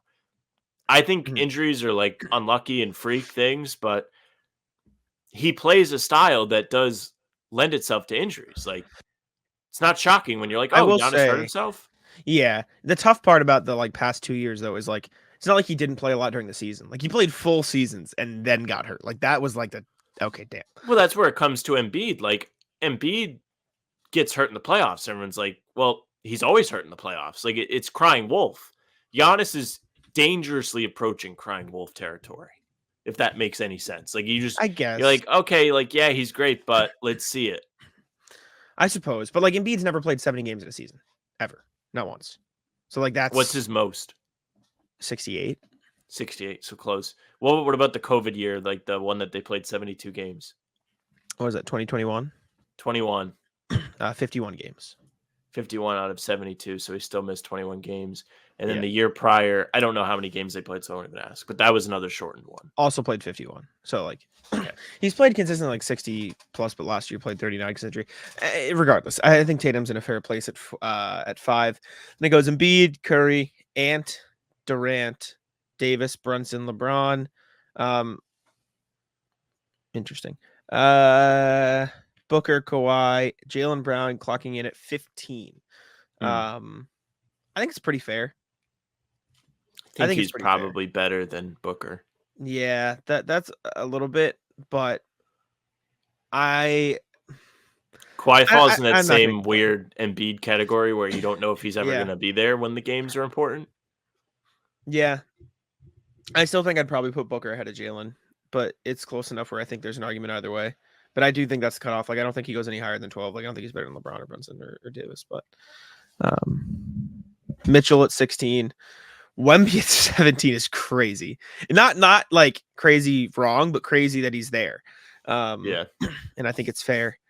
Halliburton, Jimmy. We're not going to get another Celtic for a while, but I'm just going to scroll through, and if you see anything, say it, and I can stop. But Dame at 27, Laurie at 28. Interesting. Maxi's a little low. I think he's better than that. And then you start to get the Celtics 37-38, Derek White, Drew Holiday. Trae Young at okay. No, okay. We don't have to go through the whole list, but Celtics in 37-38. I'm sorry. Brandon Ingram's not better than Trae Young. That's blasphemy. That's ridiculous. That's insane. Derek White at 37, Drew Holiday at 38. Thoughts, Sam? They're just ahead of James Harden, Jalen Williams, Scotty Barnes, and KP, who is sitting at 42. Well, Derek White definitely took a leap. Yeah, definitely way up from. I mean, I don't think it was the Ringer rankings he missed out on. I think it was the NBA overall rankings. But he's somebody that has made quite the name for himself over the course of the last season. He's earned the respect of many. And both him and Holiday proved to be key parts of the Celtics championship run. Like, Holiday was somebody, you just pulled up the averages, like 12.5 points per game in the regular season. Like, it's not really something that's catching your eye, making you turn your head. But then you watch these playoff games and he's making the big steal at the end, or he's making big shots, or he's somebody that they run the offense through. So he can post up or get easy looks at the rim when you need him under control. Like, those two guys are so integral to what the Celtics do. They absolutely deserve to be up here because of the sheer impact that they make. And then, I mean, if you want to talk about Porzingis, he's probably appropriately placed because he's probably going to miss some time. Yeah, he's definitely going to miss some time. They have it right here, injury concerns. Şengün at 44, Randall at 45. Just scrolling through now, seeing if there's anybody that seems too low. Draymond seems like he's a little too high. He's up there. He's going down too. Podcast bro is so funny. Let's see what else we got. Aaron Gordon, Franz Wagner, LaMelo Ball. Like these two, Cade Cunningham and LaMelo, they'll shoot up if they stay healthy. Correct. Kobe White, Caruso in there, Herb Jones, CJ. Caruso's one of those guys that feels like he could end up in the Drew Holiday, Derek White range. Especially next season. I mean, the Ringer hasn't updated it yet, but he's no longer on the Bulls. Definitely. Devin Vassell seems a bit low. Zach Miles Turner seems a bit low. I guess relatively, yeah. Yeah. Miles Turner's a good player. Miles Turner's a fine player, but like, I guess maybe Joey Spatula, wait till you hear about this. He's not like Miles Turner. Is that the bit? I don't recognize. No, he likes Miles Turner. Oh yeah, I think Miles Turner's fine, but like, he's a one-dimensional defender who can quote unquote shoot. He had a good playoffs. Don't get me wrong, but and then the last Celtic, Al Horford. Let me find him. I know exactly where he is. Haunted for Al Horford. I'm not going to go through. I wish we had context below of like the first off. Like I wish below here it said like guys who just missed the cut, so we can see like, oh, Horford's listed as better than these players, et cetera, et cetera. As I wait for Sam to return, but Lively ahead of him, fair. Miller, Fair. Some of these are really iffy, but Horford's old. Like you have to take into account next year, like how many games will he play, all that stuff. But happy Horford cracked the list. Excuse me, at the very least. I think he deserves that. It wouldn't surprise me if this was he should be on the list. Let's get him in there. But yeah, 6 Celtics, big time. Shout out Tatum clocking in at number 5, topping that list. And yeah. All right. Anyways, that was top 100. And we can now go to the emails, see what y'all had to say. A reminder, as always, if you'd like to get in touch with us, email us at hbtcpod@gmail.com. Share your thoughts, throughout the offseason. We got plenty of time for you guys to help us fill content. I'm going to save draft emails. We're going to read draft emails on the show with Tyler Rucker. So if you don't see, I guess that would have been first, but just know that if we read it there, I'm not going to read it again now. But yeah, okay. Let's check out the emails. What y'all got to say. Again, hbtcpod@gmail.com. We appreciate y'all. First up, Ryan Quentin Post. Another guy bin. The draft we should keep note of is Boston College big man Quentin Post. Over 7 feet, shot 43% from 3-on-3 attempts a game. Quick feet and great burst towards the rim. Wouldn't be a liability on defense. When switch on to quicker guards. Food for thought. Much love, Ryan H, aka UFC Dana White. I'm gonna star it. Keep it in the bin for Mr. Tyler Rucker. Thank you, sir, because I don't know anything about Quentin Post. Next one from Eli. Parade rocked. Some highlights. What's poppin'? Ho, y'all got the chance to enjoy the parade. It was maybe the second biggest one I've ever seen in Boston besides 04 Sox.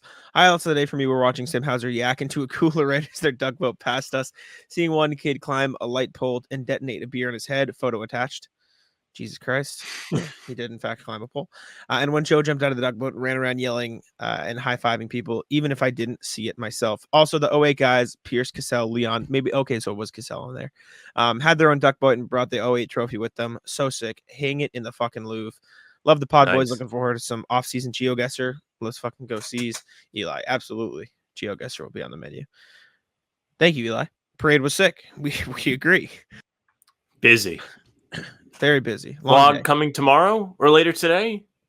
Yeah, it'll be out at some point, probably later today, because we'll have a draft target video again today. I assume we'll figure it out. You'll see the vlog in the if not later today, then the next day, but probably later today as you're listening to this. From Eli, part 2. Also should ask if you guys had any favorite moments. We'd love to hear them. You saw the video this morning.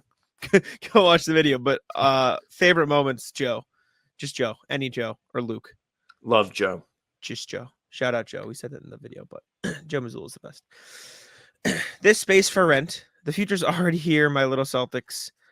Familiarity is magic. RJ, afternoon, folks. Now that the parade's over, it's time to look forward. I have a new catchy tag for myself. I don't have a new catchy line tag for my subject line yet, but I'll be patient. Lots of folks think about the quote future of the franchise kicking off with free agency in the draft. Absolutely, Brad and the Celtics will use their advantage. CBA willing. But a lot of Celtics futures already in the building. O'Shea Brissett, Xavier Tillman Sr., Jaden Springer, Nemish Queta, Jordan Walsh are all stay-ready guys who are likely spending July through early start of training camp, adding to their toolkits in order to improve and earn more playing opportunities. J.D. Davis and Drew Peterson, Steve Mikhailuk are still in the mix and should be doing the same whether they stay with Boston or pursue career opportunities elsewhere. Even the guys already in Joe Mazzulla's circle of trust, Luke, Peyton, and Sam, going to be hitting the gym. Okay, in Peyton's case, he never leaves it to improve their games because the 6 players in front of them will be facing stresses unique to returning champions. The opportunity for more minutes for bench players early in the coming season will be there for no other reason than to provide the rest for Al, Jalen, and Derek. Heavy usage through June. Drew and Jason, ditto plus Olympics, and Kristaps, so he doesn't rush from his return from surgery. Given how much of the Celtics' success is predicated on movement and sharing responsibilities as a unit on both offense and defense, I don't see any of these free agents being shown the door. I'm hopeful that Cornette, Tillman, and Sfia are re-signed prior to the draft, along with Peterson and Davison being comfortable, being good, comfortable their years on 2-ways. That gives the Celtics one open contract slot, the third 2-way contract. If everyone returns with maybe an open full contract, if one of the free agents goes elsewhere. Red Auerbach always talked about using the draft to add the next piece to improve the Celtics or prepare for the inevitability of aging. I don't know who Boston might acquire in the draft or via free agency, but as I trusted Joe to manage game decisions leading Banner 18, I have confidence in Brad to work roster science to build the launch pad for Banner 19 and beyond. Be well, RJ. Unfortunately, I would bet a lot of money that the roster is not exactly the same next year. They're not going to like, it's not going to be 1 through 18 the same. It's just like, I think Svi is just going to go play overseas. Just what I think. I don't think JD Davison's eligible for another 2-way contract. Am I wrong? He's been in the league for this was his second season as a pro. How many years can player be on 2-way contract? I don't think you can be on a third 2-way.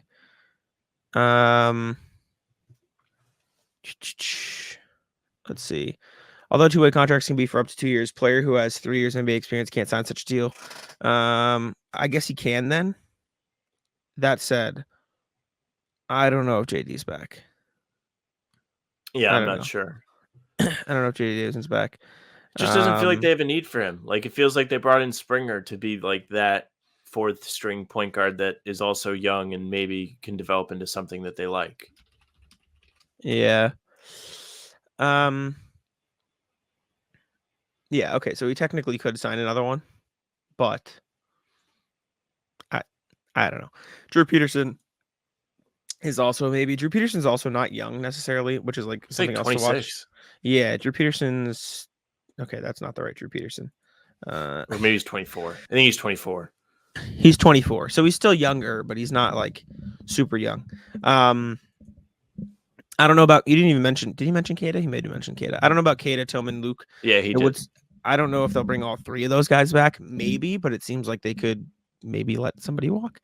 I don't think we're going to see the exact same roster though. And from what you mentioned, if you say, "Oh, I want Svi, Cornette, and Tillman to get back," even if they're not back, whatever, like that wouldn't even leave room for another signing in the draft. Like you would have to get like, yeah, the roster. I don't think Svi is going to come back. I think he was very close to not playing in the NBA last season by choice, and only joined the Celtics because it was a tremendous opportunity to win a ring. Which again, like he did.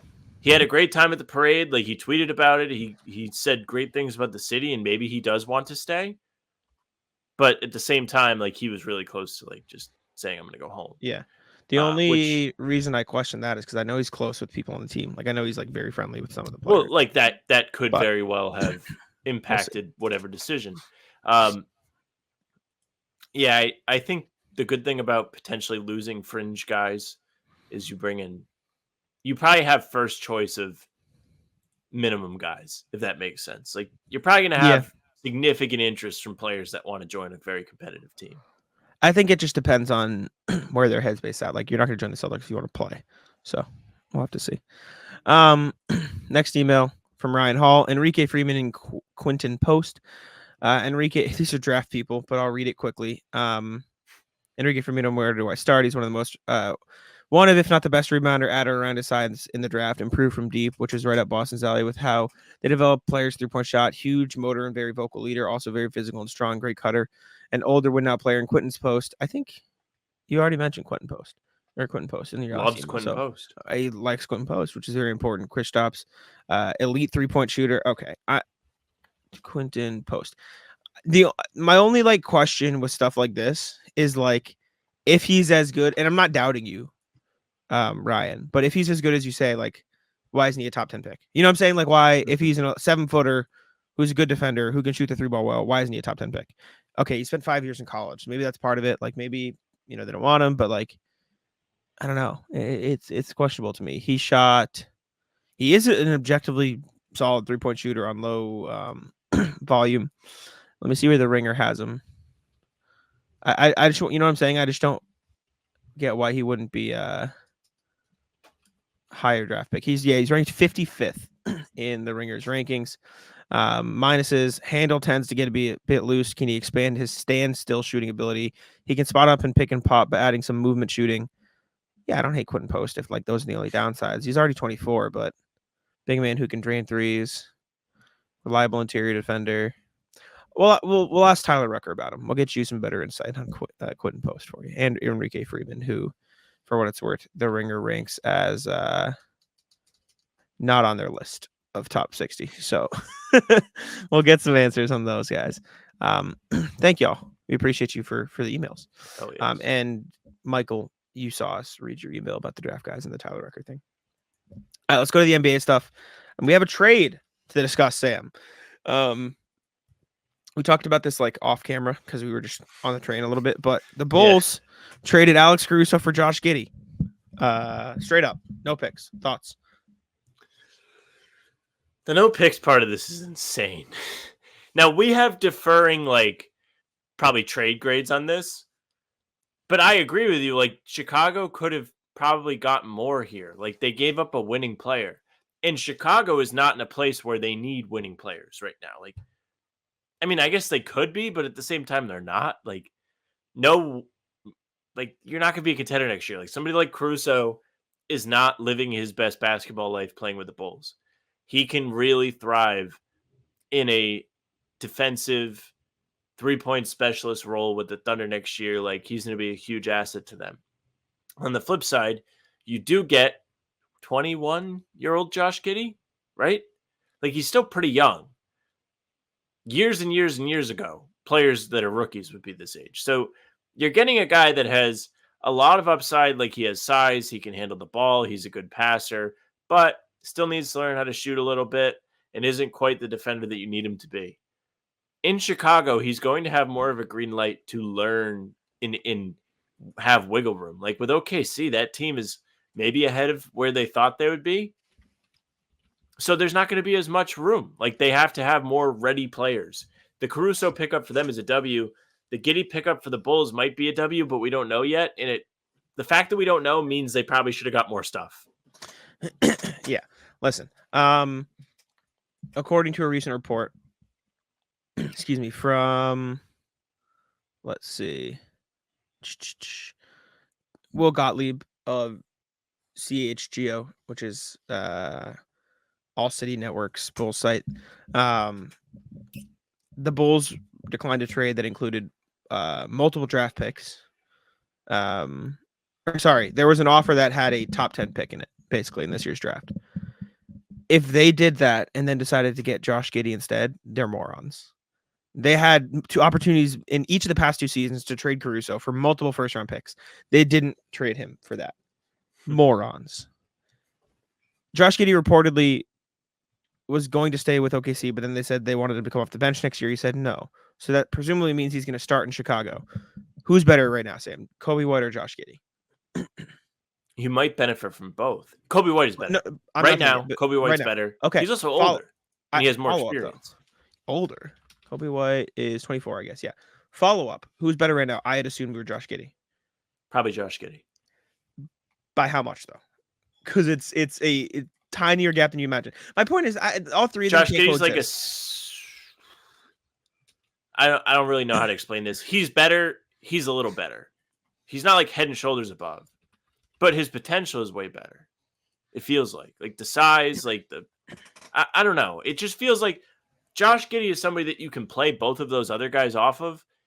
And if he's able to make good passes and draw the defense, which he might not be there yet, but those guys can benefit from that. My point is, if you had the chance to trade Caruso for multiple first-round picks and or a top 10 pick in the draft, and you ended with Josh Giddey, that's a failure, and you're an embarrassing franchise. This trade is not the trade you have a problem with. The trades or things you have a problem with is the non-trades, which you are correct. I also don't think Giddey's like what's his ceiling? Like a LaMelo Ball who can't shoot very well. He's not a great defender. He's big, but if he's not a great defender, what does that benefit? Like his playmaking? What is he gonna be? Luka, but not as good and can't shoot and not Luka. Like what? It just doesn't make sense to me. Kobe White's better. I think I would assume he was close enough to being better where you should probably it's just they handled this so poorly. The Bulls are a terribly run organization. I think they are an embarrassment. The city should hate the front office. It's not even like me condemning Josh Giddey as a basketball player. I don't think he's amazing, but he's fine.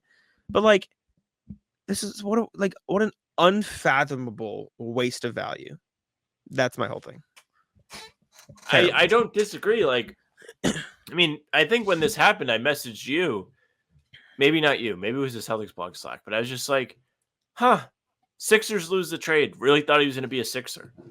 It felt like Philly was in line to try and go get Caruso and give up something maybe a little bit more valuable than whatever they got.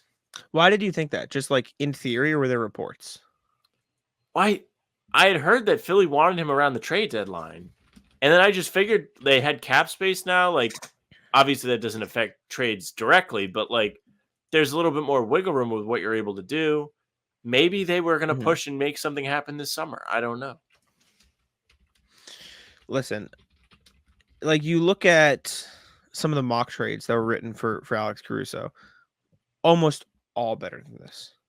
Like this, somebody wrote a trade idea where it was to the Rockets, where they would trade Caruso in 11 for pick 3. Like, I'm not saying that was on the board, but I don't think it's impossible. Like, you look at some of these other top 10 picks, let me see. NBA Draft.net, top 10 picks. Who might have wanted Caruso? Rockets, definitely. They're looking to improve. So maybe you could have found a way to get the 3rd pick, right? Memphis might have wanted him. Like, maybe they want to pair him with John Morant, Desmond Bane, whatever. You get Where do Caruso's minutes come if he's on the Rockets? The 2 spot. What do you mean? So Houston Burks probably comes off the bench. Okay, so Houston would now have Fred VanVleet. Yep. Josh Green. Jalen Green. Finals recency bias, forgive me. Jabari Smith. Şengün, who he's not hurt anymore. He'll be better. Mm-hmm. And Caruso's the last guy? Yeah, it would probably be Fred VanVleet. Yeah, what you said, Jabari Smith and Şengün. Burks off the bench. And then the Bulls, or they also get the 11th pick in the draft, so they still get a lottery guy. Like, okay. I'm not saying that's definitely it, like, but they are the team that probably would make the most sense. And even if you're not getting a top 10 pick, even if you go a little bit outside the lottery, right? Like some of these teams, like the Kings at 13, you couldn't have asked the Thunder. Like, I would have rather had the 12th pick than Josh Giddey. It doesn't make sense to me. I don't know. I just don't like it. I don't think they got good value. I think they wasted an opportunity to get multiple firsts for this and really start cementing their future. And if Josh Giddey's great. Just seems stupid. Just seems bad. He can't, like, he got played off the court in the playoffs for the Thunder because he wasn't good off the ball and they already had a guy with the ball in his hands. If I'm the Bulls, I don't want to take the ball to Kobe White's hands. So how do you think this can be any different? I just feel like with Chicago, he's going to have more room. Like, he's not going to be in a situation where it's like you can get played off the floor. It's going to be, we're trying to make the play in, and then we'll see what happens. My point is, though, if the fit in OKC was bad because he wasn't the guy who got to have the ball in his hands, he's still not the guy who gets to have the ball in his hands. Maybe it'll be more, but I don't want to hurt Kobe White's development for Josh Giddey. That's the disconnect for me. Like, why? I think they could coexist. Why? Because they can both handle the ball. And if Josh Giddey has to handle the ball, Kobe White can catch and shoot. He would be fine. Yes, but then it doesn't exactly give you the most of Kobe White, but there are going to be times throughout games, just like with Tatum and Brown, where like one of those guys is on the bench. But then why didn't that work in OKC?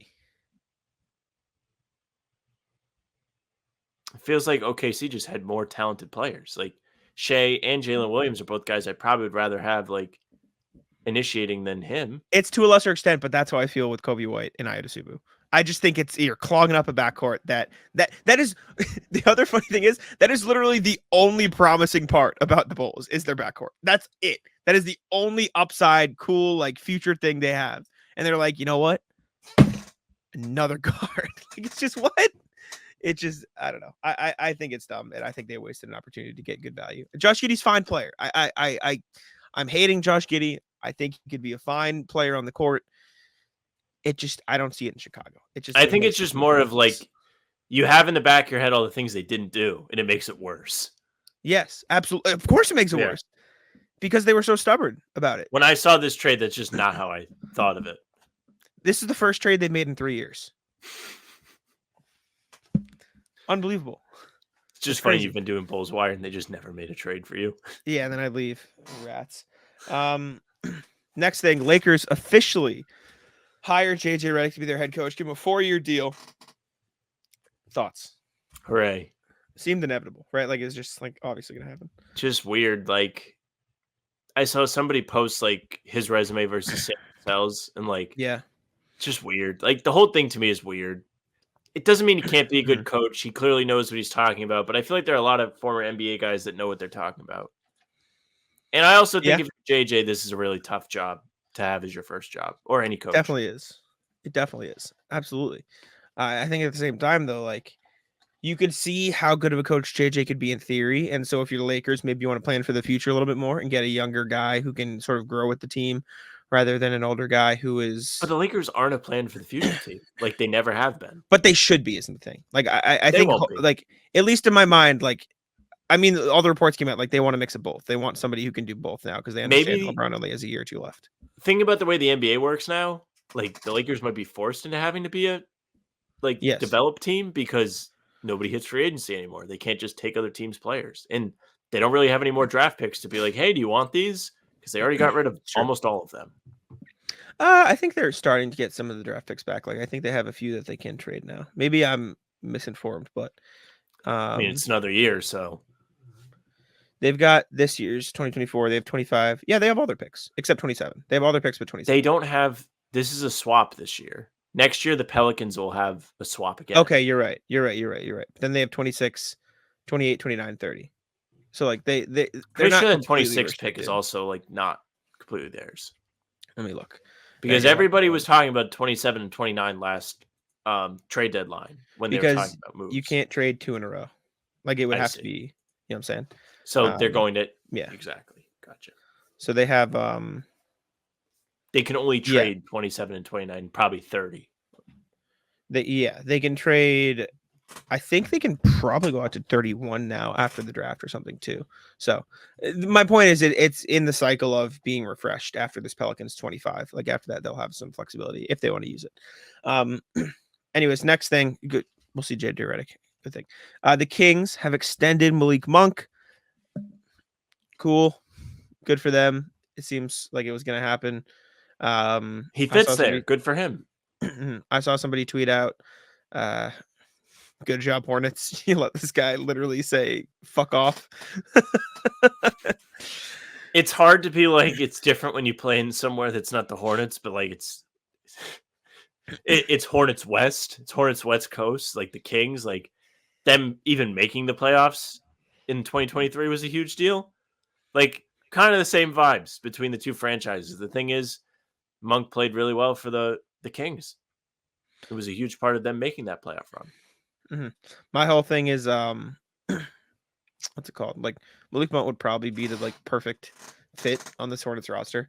Like LaMelo, this version of Malik Monk, Brandon Miller, Grant Williams, Mark Williams. Like that's a pretty damn good starting five. Like if you're trying to plan for the future, but tough for the Hornets. Good for the Kings though.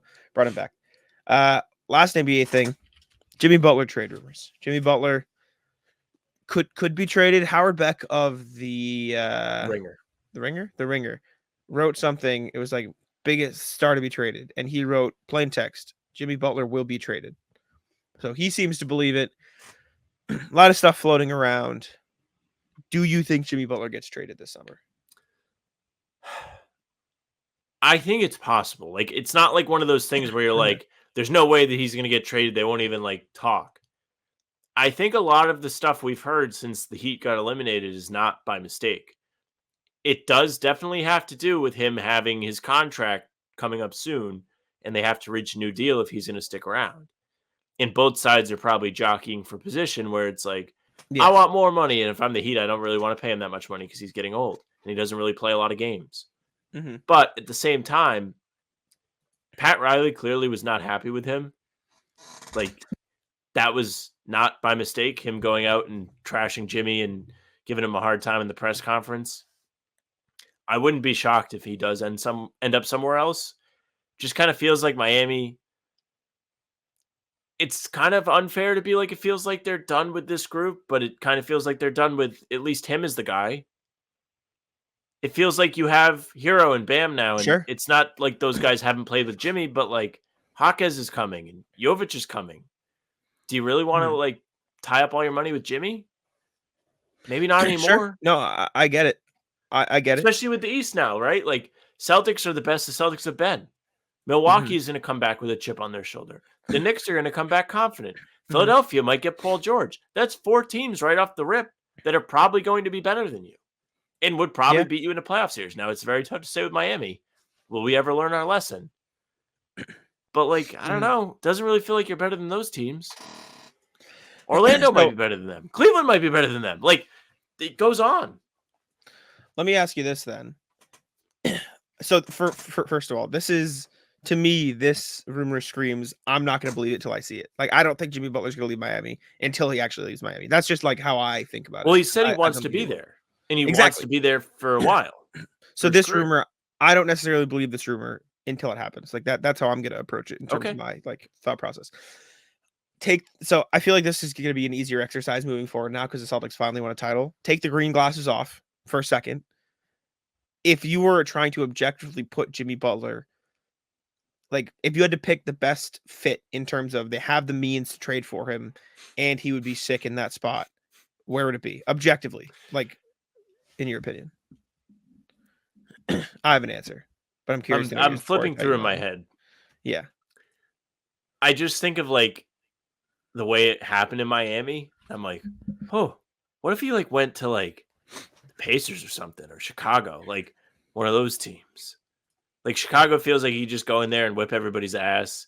Indiana feels like they could package some pieces together and go get Jimmy and have him make that a dog franchise. What was your team, Jack? This was my team, the Knicks. Knicks. It is the most obvious in my opinion. Like from a has the means to do it. I think this trade makes sense for all the teams involved. And it looks like a lot of firsts, but 2 of the firsts are 24 and 25 this year. So it's really like 2 late picks this year, 2 unprotected and a protected. And one of them would go to the Wizards, who would take on Julius Randle and give up Kyle Kuzma. They would get off Kyle Kuzma's salary a year sooner and get an extra first in this year's draft. The Knicks trade Randall, McBride, and 2 late firsts plus 2.5 more. Get Jimmy Butler. Probably their best chance to compete for a title. So they would roll out Jimmy Butler, Dante DiVincenzo, Josh Hart, Jalen Brunson, and Isaiah Hartenstein, and then Rock. So Randall does feel like found money to the Knicks. Yep. He simply does. Like he feels like a very tradable piece. If they're looking to upgrade their team in any way, he's absolutely going to be on the chopping block. They just made this incredible push at the end of the season without him. Like they still have to re-sign OG.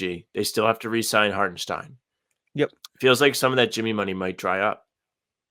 Maybe. Very possible. But then even if it does dry up, like I don't think the Knicks would be sorry, I didn't mean to stop sharing. I meant to get rid of something on my screen. Even if that little bit of money does dry up, I think they could still make it work. I'm not exactly sure because of this whole second apron thing, but I still think there would be a way for it to happen. In terms of fit, like him and Tibbs relationship, his mentality, the Knicks mentality, I just think that makes a ton of sense. Minnesota. Outside of New York, not Minnesota. Was it you that said Clippers? Sense. I think you said Clippers, and I don't hate it. I just don't know exactly what the deal would be. If they lose Paul George, it could make sense. Like, who would you rather have in the playoffs, Jimmy or Paul George? If I'm the Heat, there's nothing I want that the Clippers have outside of Paul George. I'd want Paul George, and he'd be gone. Yeah, I suppose. We talked about the Pelicans before. It's an interesting one. I don't hate it, but if I'm the Heat, I'm saying you got to give me Trey Murphy or Herb Jones in the deal, and if not, kick rocks. Houston would be an interesting one. They're in this weird spot where they just can't decide if they want to compete or not. I don't think Houston should do it, but if they were seriously interested, I would say, give me one of Jalen Green, Jabari Smith, or Alperen Şengün, and we can work this out. And then I'd be happy as shit if I'm the Heat. Memphis feels like a team. Yes and no. Yes for a fit. No in the sense of what are the Heat getting out of it? I'm not trading Ja, Bane, or Jaren if I'm draft you know picks. what I'm saying? They do have some draft picks. They have the 9th pick, so the Heat GG get Jackson, that. you could give up, dangle over there. GG Jackson, you're right. Actually, yeah. You know what? I don't hate Marcus that too. would probably GG Jackson. Unfortunately be in the deal. I don't hate the Pacers either, but again, what can I do for you? Type of thing. Did you see they're trying to extend TJ? Yeah, Lifetime obviously. contract. Good for him. Beast. All right, Ratless time, Sam. Shall we? Yeah. Ratless, the frat bro Avengers that came into the train yesterday. So we were in the train back to North Station after going to Copley, and the doors were about to close, and this like group of like 12 like frat kids came in. We were in the only section of the train that was packed. Jack and I up against the door. The only train. Annoying, belligerent, fucking screaming. I thought they were going to time. run into those children, the kids that were right next to us. I felt Yeah, they bad, were like kids. They're just screaming at each other. Mhm. Ugh, the worst. Worst of the worst. Yep. I agree. Ratless the train in general. That ride we took from North Station to Copley on the Green Line was hell. That was it was far a too bad fast. decision. I hate it. Looking back. Yeah, it was cool that we got to see the secondary videos. So honestly, I'm okay with it in the end because I got some nice videos, etc. But Rattles the train. That was not fun. Not a fun time. I kind of felt like we were gonna get more content out of it, and like ultimately, it felt like it didn't feel like the right place to be interviewing people on the street. Like probably should have did it by the Garden because that's where all the people that would have wanted to be there early would have been. Like once you got away from the Garden, not insulting anyone, specifically Eli, who emailed us a picture of him not near the Garden. But there were a lot more people that just were like, okay, like let's just show up. Mm-hmm. Like people at the Garden were getting there at like 7 a.m. Like they weren't playing any games. Like that would have been very good for us to be like, hey, what do you think? Or whatever we were going to do. Vlog's still coming. And we'll do Man on the Street stuff at some point. We have the equipment now. Definitely in Might Vegas. even be able to do like stand-up stuff. Like with us standing out there in front of the arena or something to do pregame. Yes. You can do CLNS hits.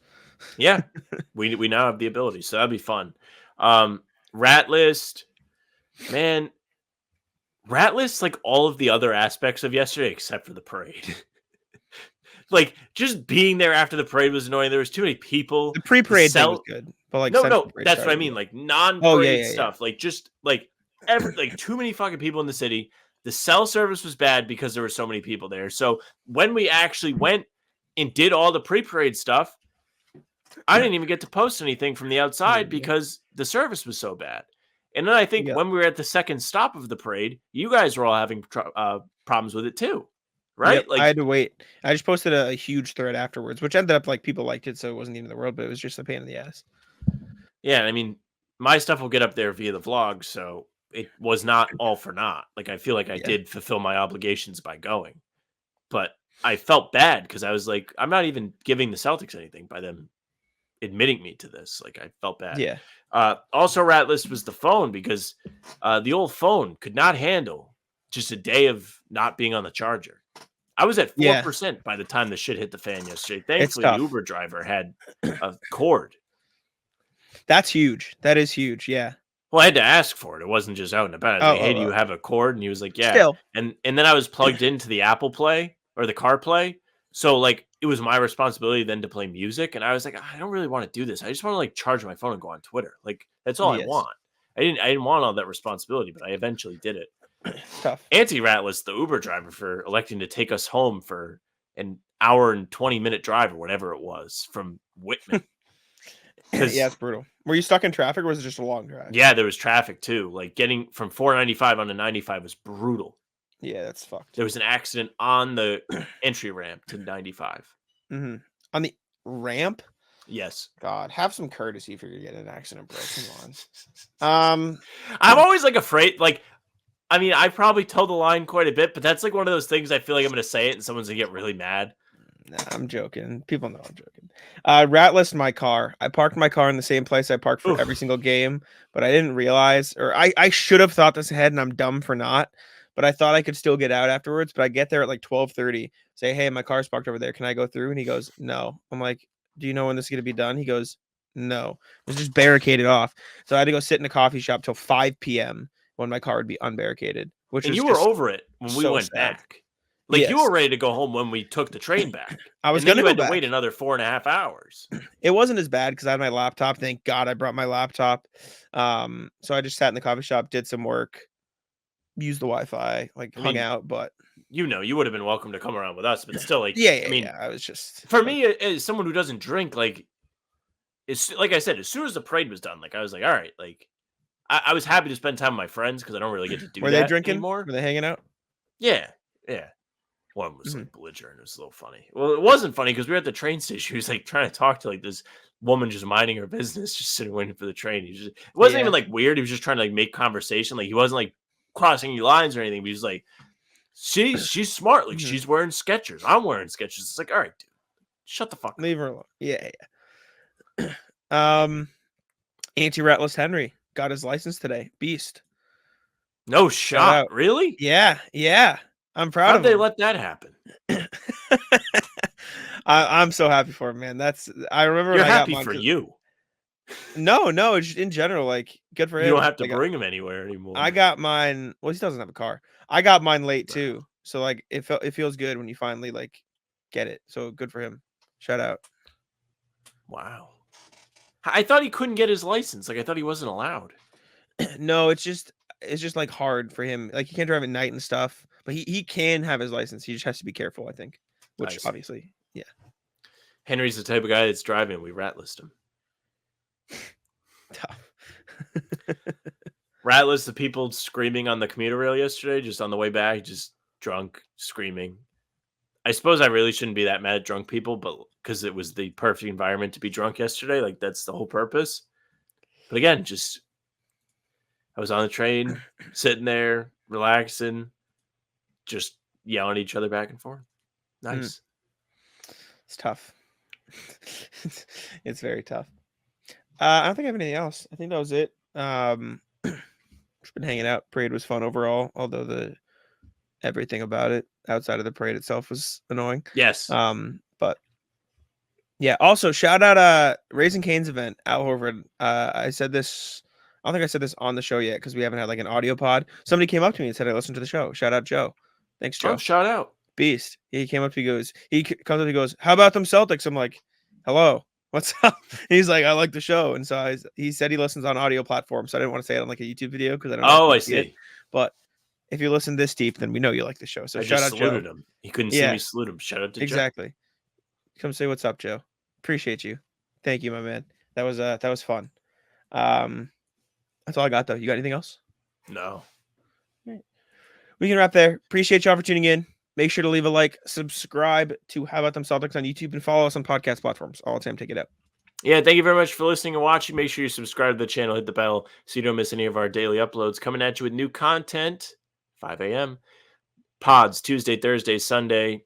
Game recaps morning after each game. There's not going to be games for a while. And other videos to keep you busy in between. Again, vlog later today on Sunday. I think it's going to go up. So should be up. If you missed the parade, you can kind of see it through my lens, which, I mean, did you watch it? Or no, not yet. I skipped through it a little bit. I haven't like hardcore like watched the whole thing yet, but it looks fun. It looks good. It looks solid. Okay. Just want to make sure. I was a little nervous. I was like, do I even have content for this? I was like, I'll just do voiceover if I have to add context. It went fine. But yeah, Spotify and Apple, like Jack mentioned, we're on audio too. So if you want the pods and game recaps, they'll go right into your feed if you follow us there. A 5-star review, we would appreciate it very much. You can email us, hbtcpod@gmail.com is the email. Send your thoughts on the Tyler Rucker episode. Send your thoughts on the draft. We still have a couple days before that'll actually happen. Yeah.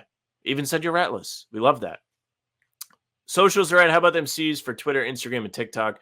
Facebook's the name of the pod. Streams are there. They're on YouTube and they're on Twitter. Jack's Twitter is at Jack's Money. Mine is at Sam LaFrance and it's at France. Check